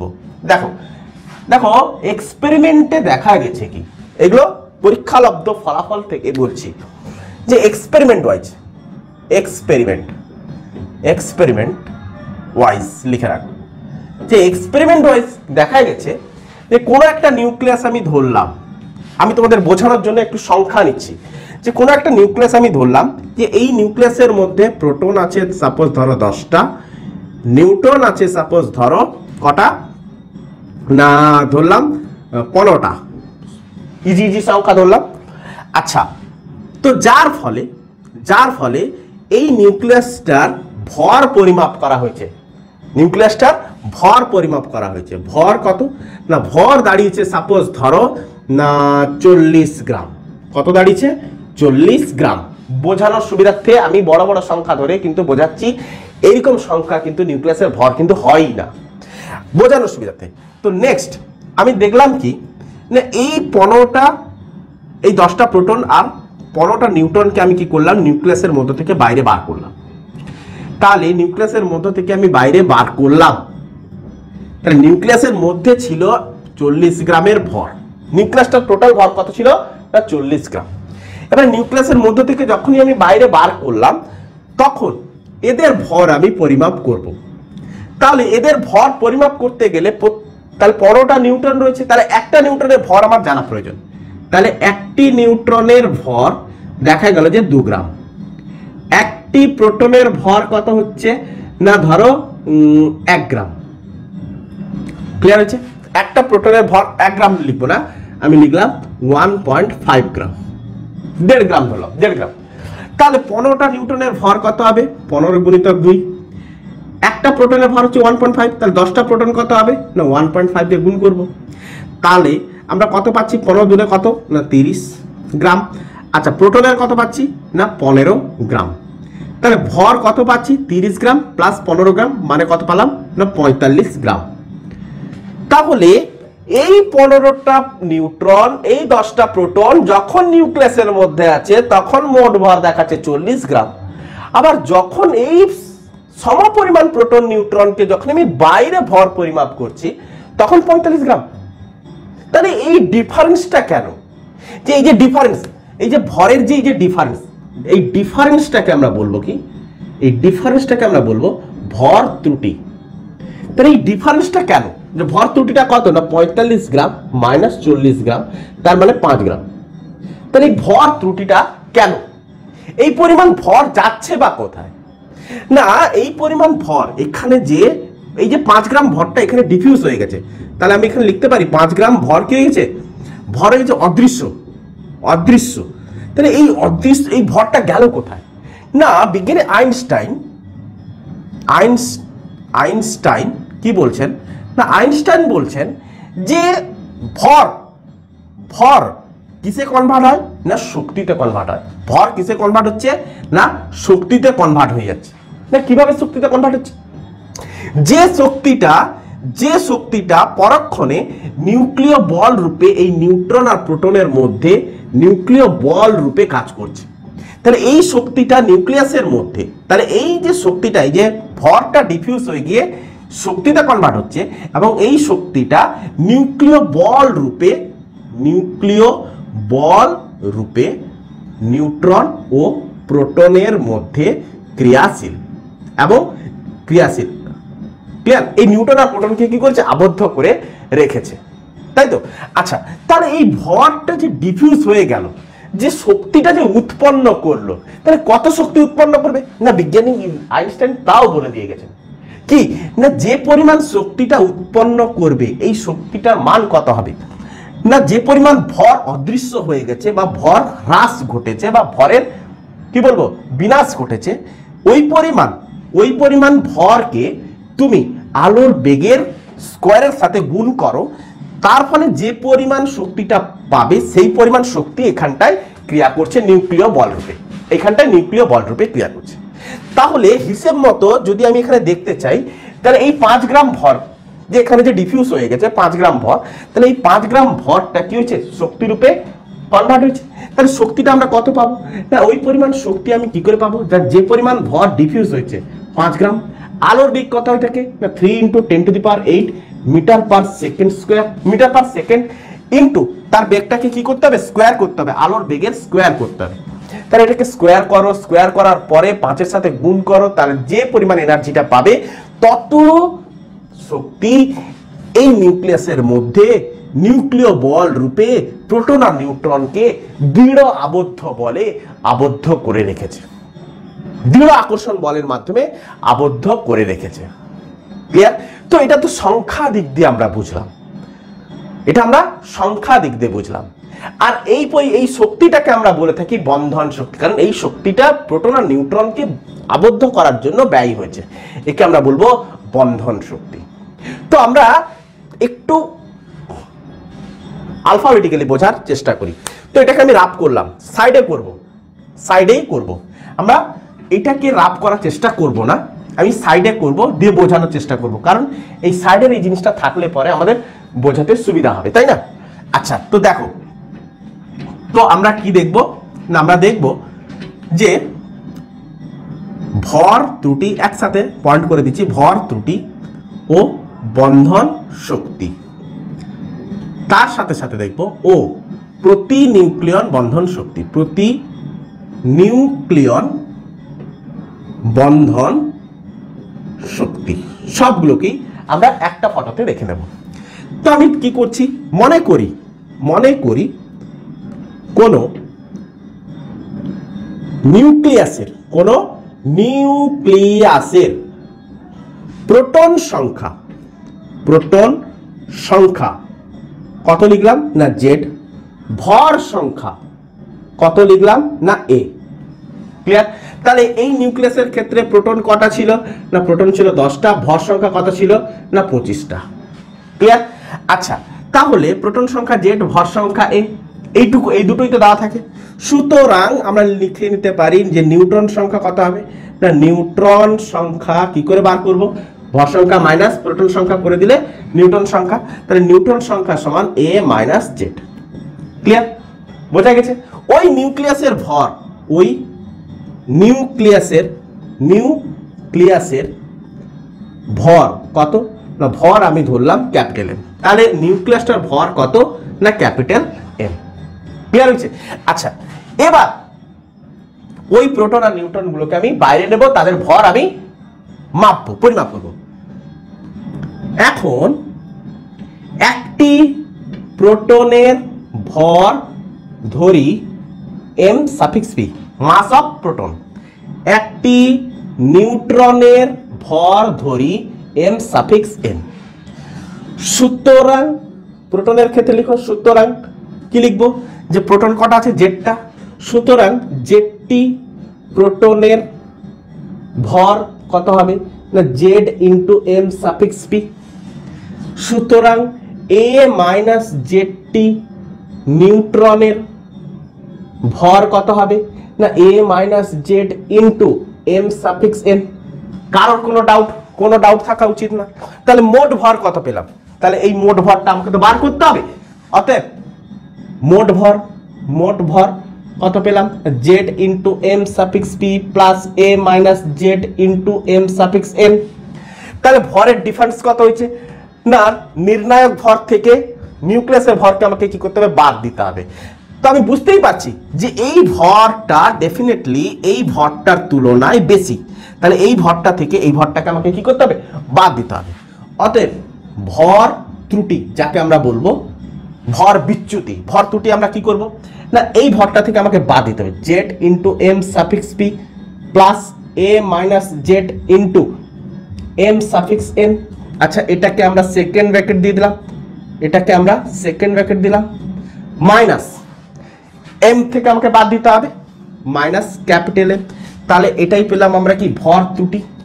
তাহলে ভর ত্রুটি আমি কত পেয়েছিলাম, এখানটা 5 গ্রাম, আর এখানটা আমরা আলফাবেটিক্যালি আমরা এই পরিমাণ পেয়েছি। তাহলে এই ভর ত্রুটিটা কি পরিমাণ শক্তি উৎপন্ন করবে না আইনস্টাইনের E equal to mc square formula, তার ডেল ই। অতএব আমরা এখানে লিখবো এর পরের লাইন, অতএব বন্ধন শক্তি যেটা ডেল ই, বন্ধন শক্তি যেটাকে আমরা বলবো ডেল ই। তাহলে del E is equal to কত হবে না ডেল এম। তাহলে ভর ত্রুটিটাই হচ্ছে কি না ভর ত্রুটিটাই হচ্ছে আমাদের ডেল এম।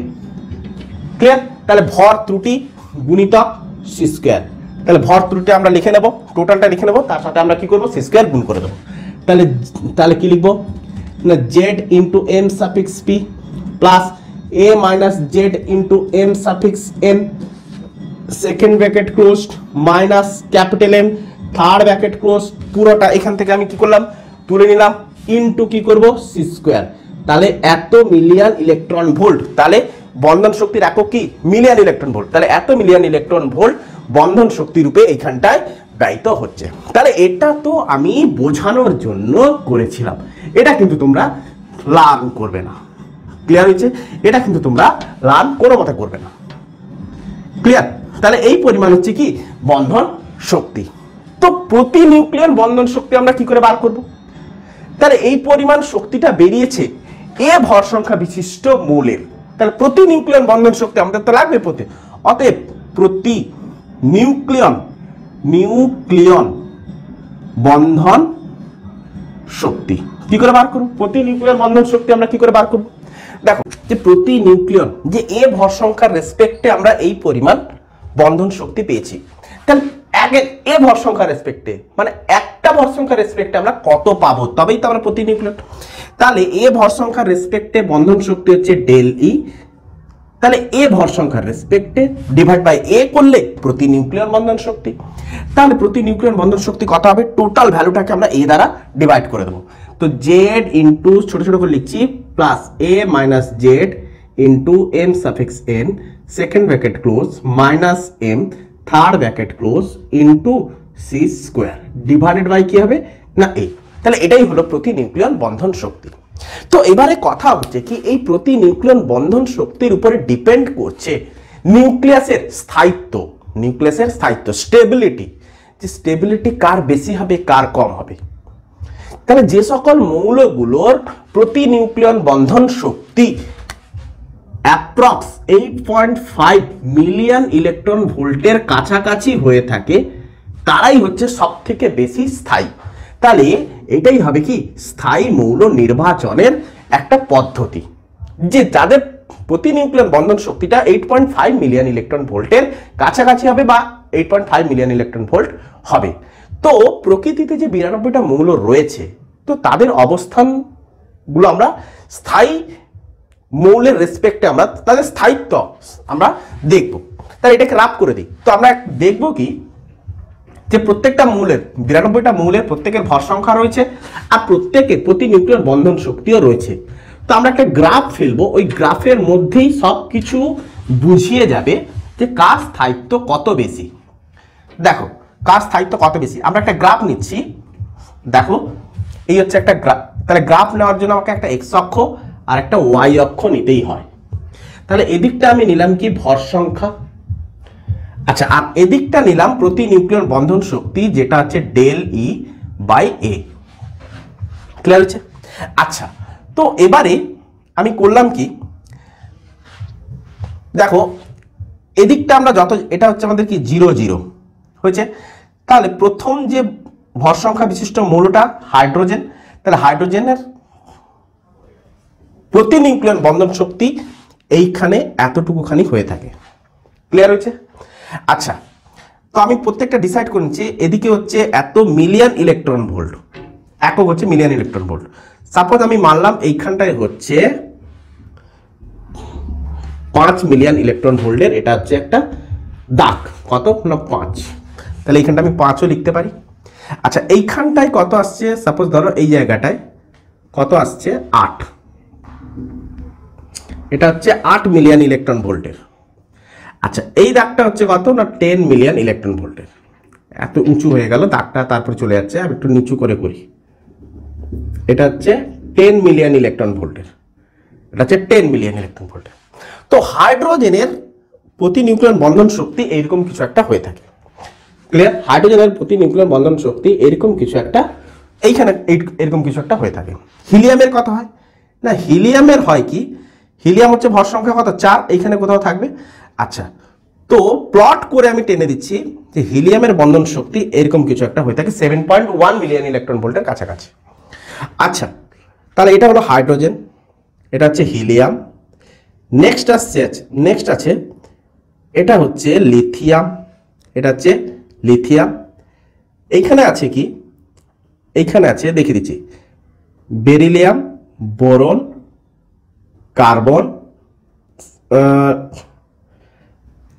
আচ্ছা, লিথিয়ামটা এই জায়গায় নয়, লিথিয়ামটা এইরকম জায়গায় আছে, লিথিয়াম এরকম করে lithium, hydrogen, helium, lithium, beryllium, এইখানে বোরন, এইখানে আছে কার্বন, নাইট্রোজেন, অক্সিজেন।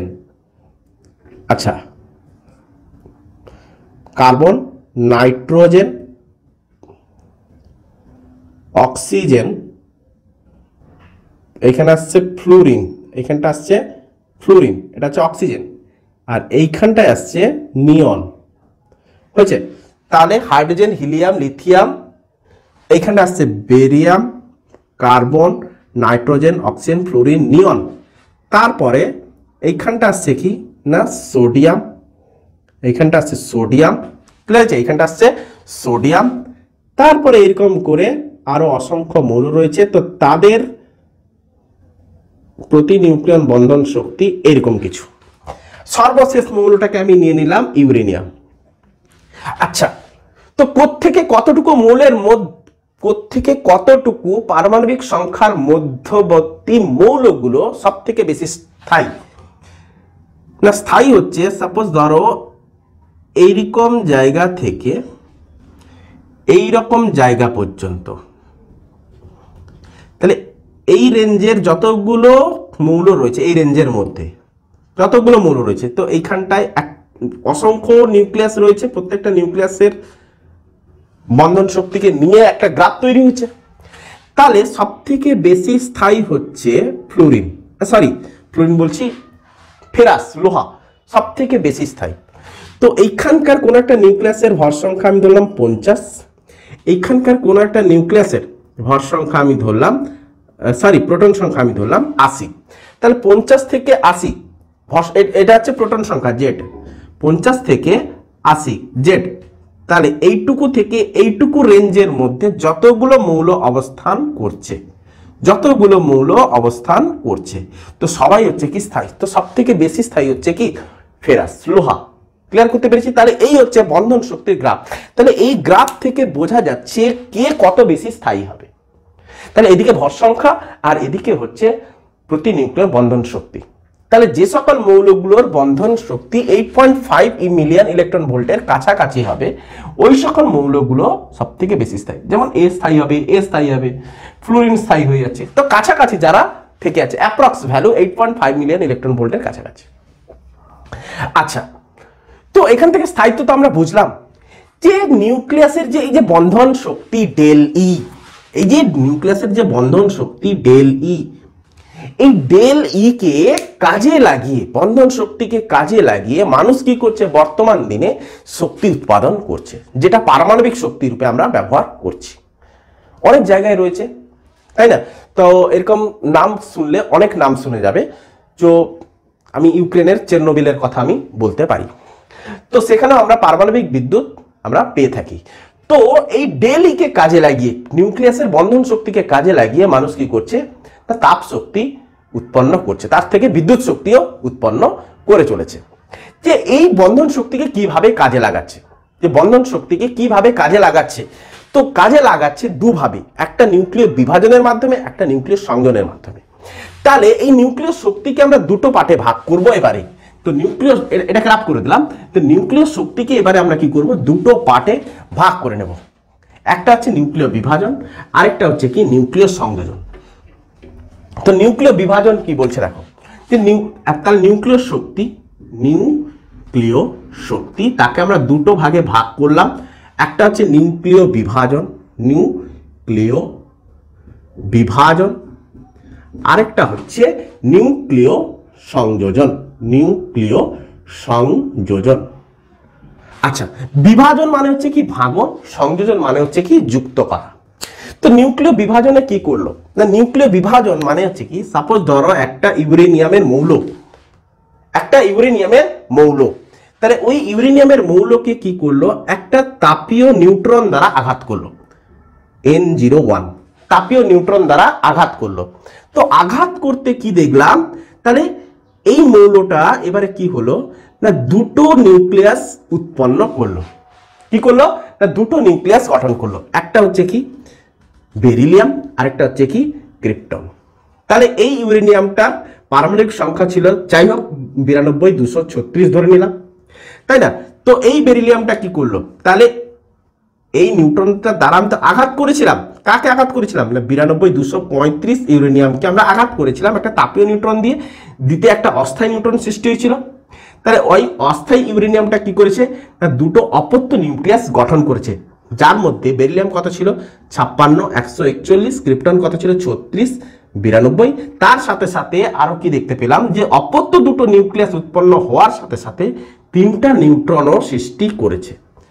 যে এর বিক্রিয়া তুমি দেখে নাও, এর বিক্রিয়া তুমি দেখে যাও, যে ইউরেনিয়াম 92,235, তাহলে এইখান থেকে আমি দেখে নিচ্ছি 92,236 এই মৌলটা যখন ভাঙছে, যে দুটো অপত্য নিউক্লিয়াস গঠন করছে, তো বেরিলিয়াম 56, 141, আরেকটা হচ্ছে ক্রিপ্টন 36, 92, আর তিনটা কি করেছে না নিউট্রন সৃষ্টি করেছে। তো তিনটা নিউট্রন বেরিয়ে যাচ্ছে।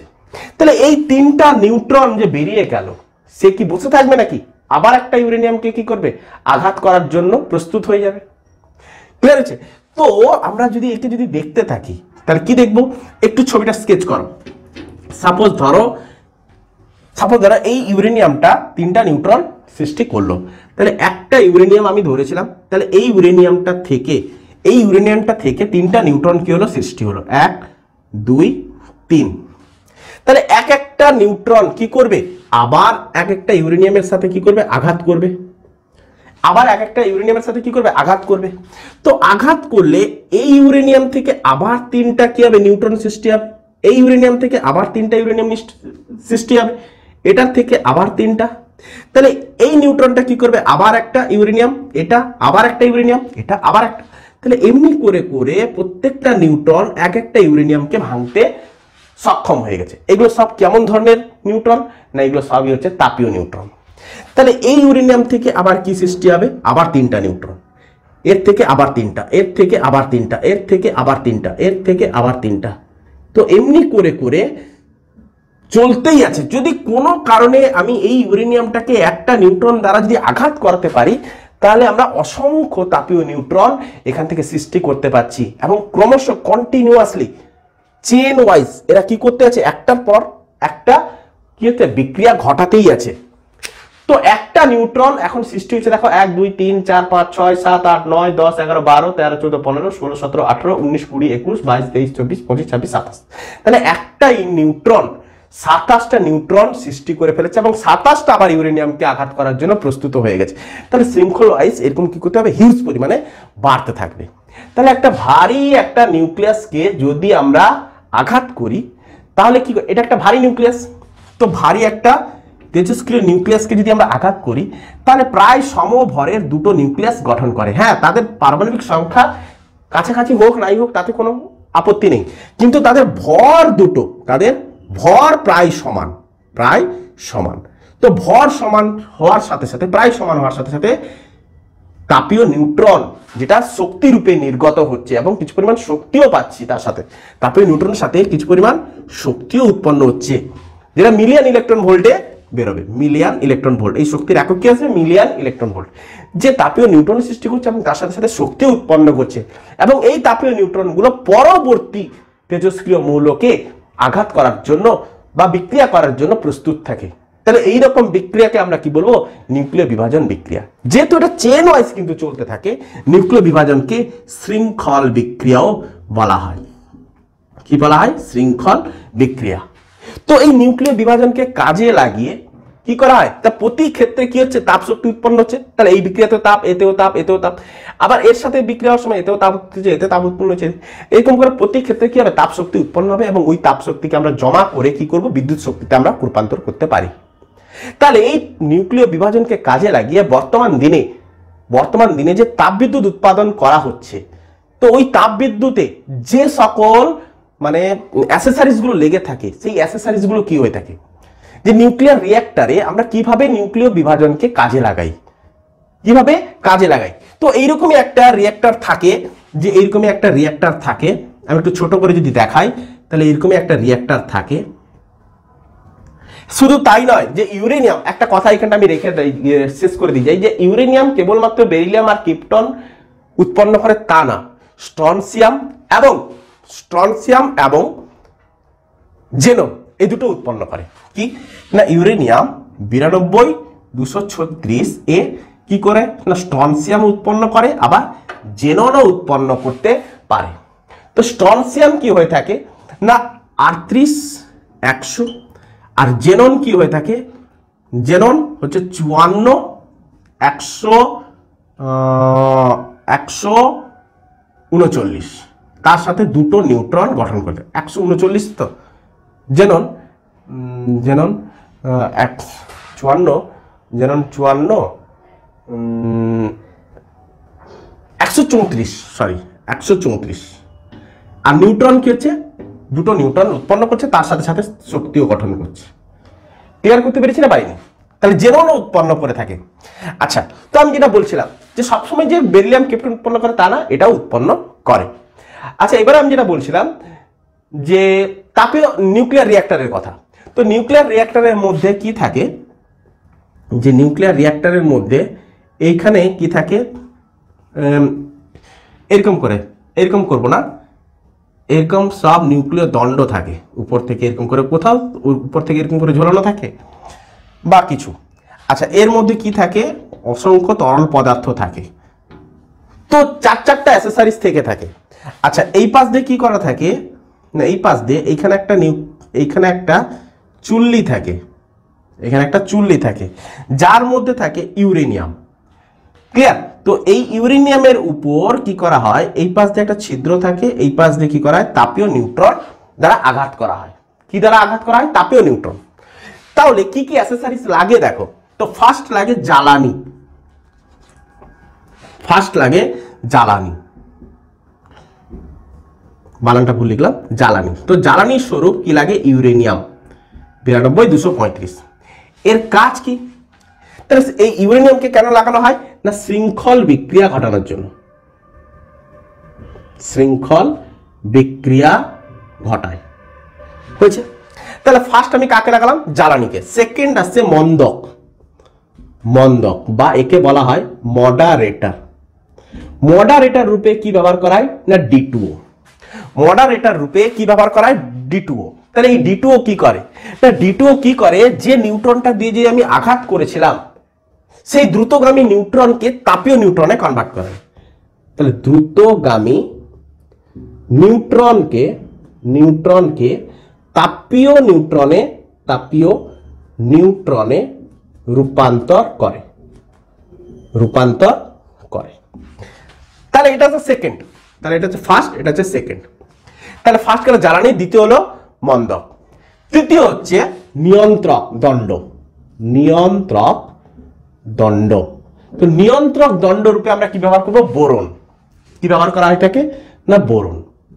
তাহলে এই নিয়ন্ত্রক দণ্ডের কাজ কি না, শৃঙ্খল বিক্রিয়াকে নিয়ন্ত্রিত করা। শৃঙ্খল বিক্রিয়াকে নিয়ন্ত্রিত করা। তাহলে এটা হচ্ছে নিয়ন্ত্রক দণ্ড, এখান থেকে তাপীয় নিউট্রন গেছে ইউরেনিয়ামের উপরে কি করবে না, আঘাত করবে। আচ্ছা, তো থার্ড গেছে। ফোর্থ গেছে হচ্ছে কি শীতক। শীতকে আমরা কি ব্যবহার করব না, প্লেন সাধারণ জল। তাহলে শীতক কি করবে না, যে তাপটা উৎপন্ন হলো সেই তাপটাকে শোষণ করবে, তাপ শোষক রূপে কাজ করবে। তাপ শোষক রূপে। প্রত্যেকের কাজও আমরা দেখতে পাচ্ছি, প্রত্যেকের কাজ এটা হচ্ছে কি, প্রত্যেকের কাজ। 5 নম্বর, তো 5 নম্বর আসছে কি না, আবরণ। 5 নম্বর আসছে আবরণ। আবরণ কি করব না, কংক্রিটের দেওয়াল। তাহলে এই যে আবরণটা থাকে, যেখানটা আমরা আঘাত করে থাকি, এই যে আবরণটা কিসের হয়ে থাকে, কংক্রিটের একটা দেওয়াল হয়ে থাকে। যে কেন, যাতে বিস্ফোরণটা, দুর্ঘটনা আমি এড়াতে পারি,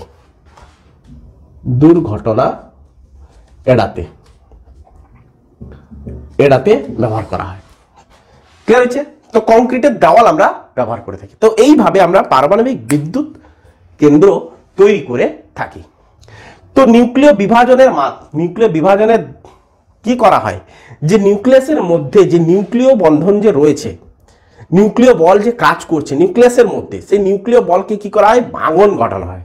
যে ভাঙন ঘটিয়ে সেখান থেকে আমরা তাপ শক্তি উৎপন্ন করে থাকি। তাহলে ওই নিউক্লিয় বলটাকে ভাঙন ঘটানো মানে কি, বন্ধন শক্তি নির্গত হওয়া। তো ওই বন্ধন শক্তি যে নির্গত হচ্ছে, ওই শক্তিটাকে আমরা কাজে লাগাচ্ছি, ওই শক্তিটাকে আমরা কাজে লাগিয়ে আজকের দিনে আমরা বিদ্যুৎ উৎপাদন করছি। তো এই ছিল নিউক্লিয় বিভাজন। এবার আমরা দেখব নিউক্লিয় সংযোজন।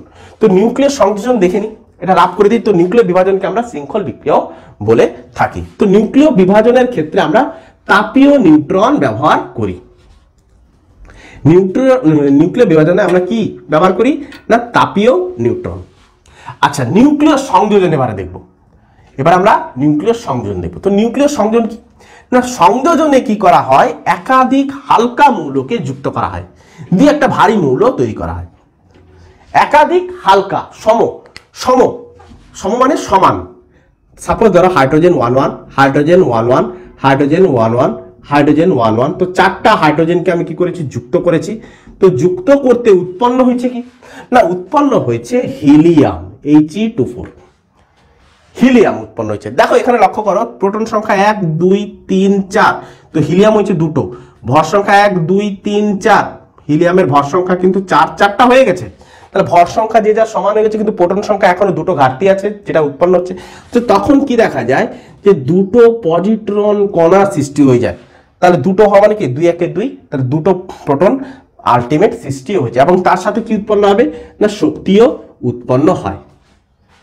তো নিউক্লিয় সংযোজনকে প্রোটন প্রোটন সংযোজনও বলা হয়, বা প্রোটন প্রোটন বিক্রিয়া বলা হয়, প্রোটন প্রোটন বিক্রিয়া। তো নিউক্লিয় সংযোজনের শর্ত কি, এর শর্ত আছে। শর্ত কি না, হালকা মৌলের নিউক্লিয়াস নিয়ে সংযোজন করতে হবে। তো ফার্স্ট হালকা মৌলের নিউক্লিয়াস হতে হবে, হালকা মৌলের নিউক্লিয়াস, হালকা মৌল হতে হবে। সব থেকে অ্যাপ্লিকেবল হচ্ছে হাইড্রোজেন, সব থেকে ভালো হাইড্রোজেন। সেকেন্ড হচ্ছে কি না, এক্ষেত্রে একে আমরা কি বলে থাকি না, উচ্চ উষ্ণতার প্রয়োজন। শর্ত আমরা লিখে রাখি, উচ্চ উষ্ণতার প্রয়োজন। কত উষ্ণতার প্রয়োজন না, নিউক্লিয় বিভাজনের ক্ষেত্রে আমি বলিনি, স্বাভাবিক উষ্ণতায় ঘটে থাকে। স্বাভাবিক উষ্ণতা কত? আমরা 30 ডিগ্রি সেন্টিগ্রেড থেকে আনুমানিক 40 ডিগ্রি সেন্টিগ্রেডে আমরা নিউক্লিয় বিভাজন করতে পারি। কিন্তু নিউক্লিয় সংযোজনের ক্ষেত্রে সেই উষ্ণতার কোনো প্রয়োজন হবেই না। কত উষ্ণতার প্রয়োজন? উচ্চ উষ্ণতার প্রয়োজন কত হয়ে থাকে না 10⁻7 কেলভিন থেকে 10⁸ কেলভিন উষ্ণতার প্রয়োজন। বিশাল উষ্ণতার প্রয়োজন, অনেক উষ্ণতার প্রয়োজন। 10⁻7 থেকে 10⁸ কেলভিন উষ্ণতার প্রয়োজন। যে এত উচ্চ উষ্ণতার প্রয়োজন, সেহেতু নিউক্লিয় সংযোজনকে তাপ নিউক্লিয় সংযোজনও বলে।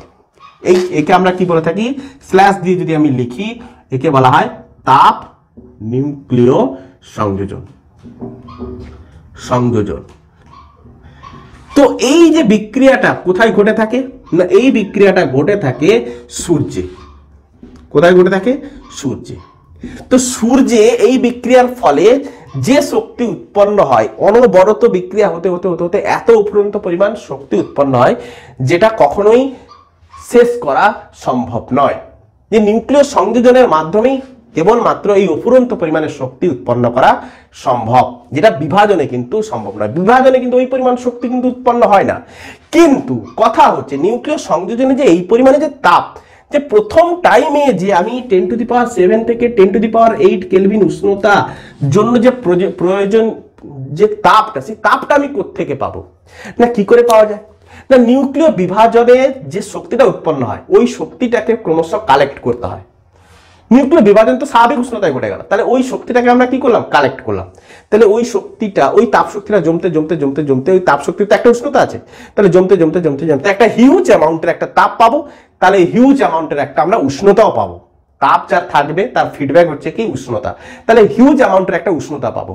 তাহলে ওই পরিমাণ তাপটাকে এবারে আমরা কি করবো? নিউক্লিয় সংযোজনে অ্যাপ্লাই করবো। তাহলে অ্যাপ্লাই করলে এবারে আমরা নিউক্লিয় সংযোজন ঘটাতে পারবো। এবারে কিন্তু আমরা নিউক্লিয় সংযোজন কন্টিনিউয়াসলি চালাতে থাকবো। ক্লিয়ার হয়েছে? তো নিউক্লিয় সংযোজন এইভাবেই চলতে থাকে।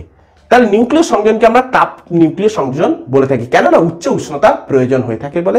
আর কি কি শর্ত লেগে থাকে তাও আমরা দেখলাম। তো এবারে আমরা দেখবো নিউক্লিয় বিভাজন আর নিউক্লিয় সংযোজনের মধ্যে পার্থক্য কি। তাহলে চলো দেখে নেওয়া যাক। খুবই ইম্পর্টেন্ট একটা পয়েন্ট, নিউক্লিয় বিভাজন আর নিউক্লিয় সংযোজনের মধ্যে পার্থক্য, এবং তার সাথে সাথে আমরা দেখে নেব PYQ, previous year question. Clear?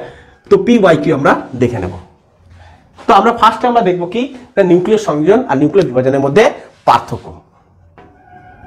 প্রথমে আমি লিখি নিউক্লিয় বিভাজন, আর এপাশে আমি নিলাম নিউক্লিয় সংযোজন। তো প্রথম পয়েন্টে আমি দিতে চাই কি না, নিউক্লিয় বিভাজন হচ্ছে পরিবেশ দূষণ ঘটায়। কি লিখবো? পরিবেশ দূষণ ঘটায়। এটা তো আগে জানো।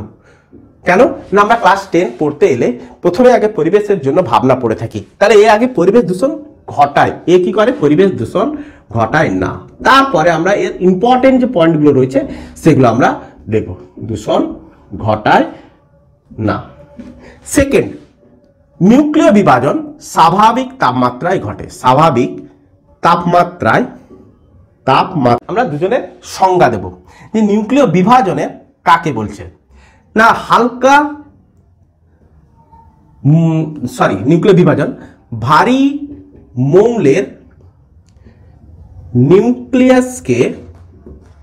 নিউক্লিয়াসকে তাপীয় নিউট্রন দ্বারা আঘাত করলে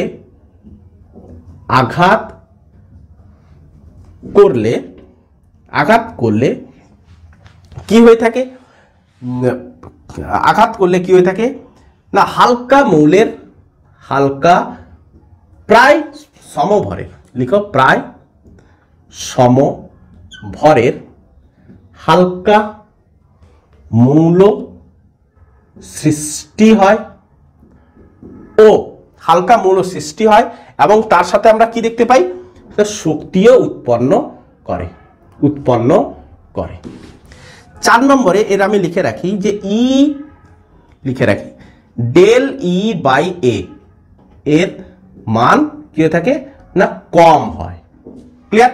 এর ক্ষেত্রে আমরা সংজ্ঞা দেব এবং 4 নম্বর পয়েন্টে লিখব ডেল ই বাই এ এর মান কি হয়? বেশি।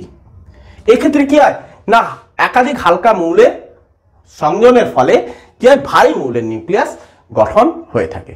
ক্লিয়ার? ভারী মৌলের, এবং তার সাথে সাথে শক্তিও উৎপন্ন হয়। ক্লিয়ার? এটা লিখে নেবে আর নিজের একা একা। তো এবারে আমরা দেখব যে এর প্রিভিয়াস ইয়ার কোশ্চেন পেপারগুলো কি কি ছিল।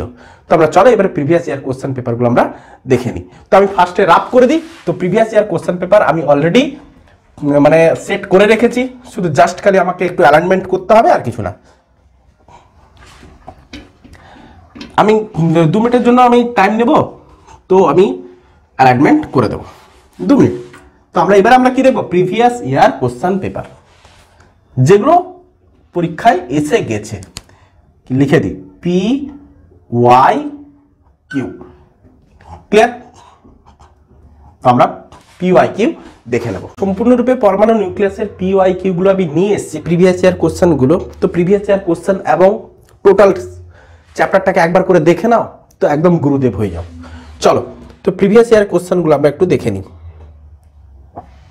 প্রিভিয়াস ইয়ার কোশ্চেন গুলো একটু দেখে নিই যে কি কি কোশ্চেন পেপারগুলো, কোশ্চেন পেপারে কি কি কোশ্চেনগুলো এসছে। ফার্স্ট কোশ্চেন একটু ছোট ছোট করে লিখবো, কারণ আমি সবগুলো কোশ্চেনকে একটা জায়গায় রাখতে চাই।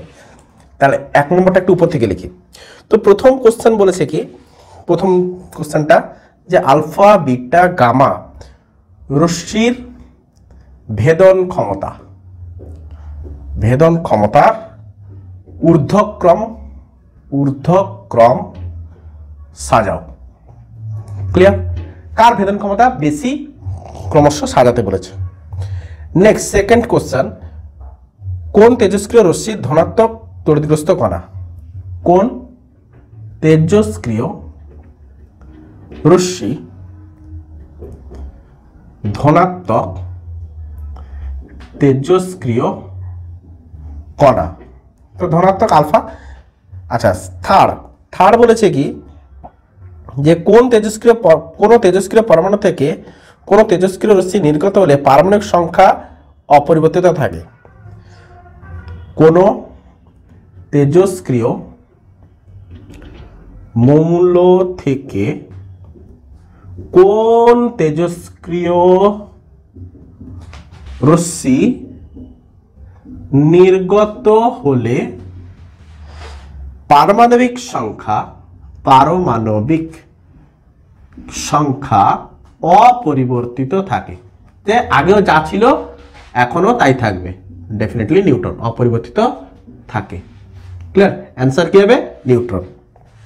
নেক্সট কোশ্চেন, যে ঋণাত্মক তড়িৎযুক্ত বিটা কণা তেজস্ক্রিয় পরমাণুর কোন অংশ থেকে নির্গত হয়?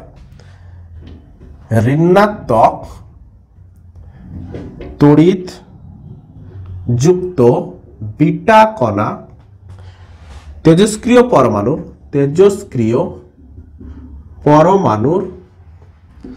কোন অংশ থেকে নির্গত হয়? নেক্সট কোশ্চেন, ভরের মানের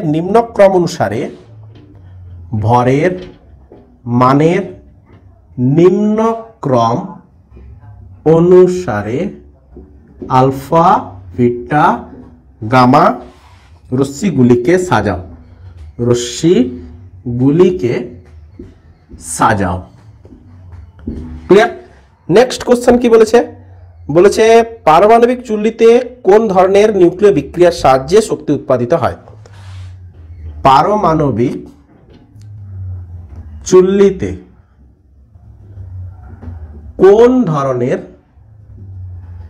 নিউক্লিয় বিক্রিয়া হয়? আচ্ছা, নেক্সট কোশ্চেন, কোন ধরনের নিউক্লিয় বিক্রিয়া সূর্যের শক্তির উৎস? কোন ধরনের নিউক্লিয় বিক্রিয়া সূর্যের শক্তির উৎস? নিউক্লিয় সংযোজন। এর অ্যান্সার হচ্ছে নিউক্লিয় সংযোজন। বলেই গেছি আমি, দেখে নেবে, একদম গুরুদেব হয়ে যাবে। নিউক্লিয় সংযোজনে যে শক্তি মুক্ত হয় তার উৎস কি? নিউক্লিয় সংযোজনে যে শক্তি মুক্ত হয় তার উৎস কি? বন্ধন শক্তি। অ্যান্সার হচ্ছে বন্ধন শক্তি।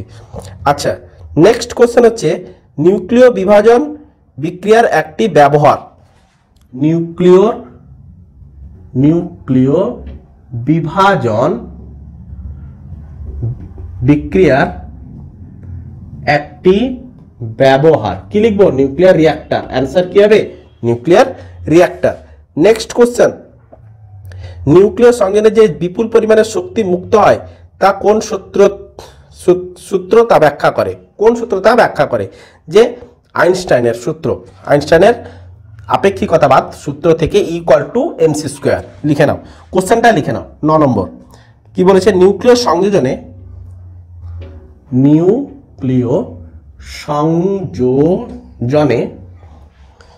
যে বিপুল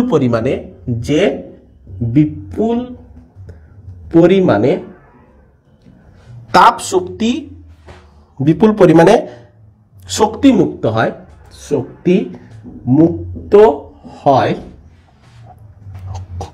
হয় কোন সূত্র তা ব্যাখ্যা করে?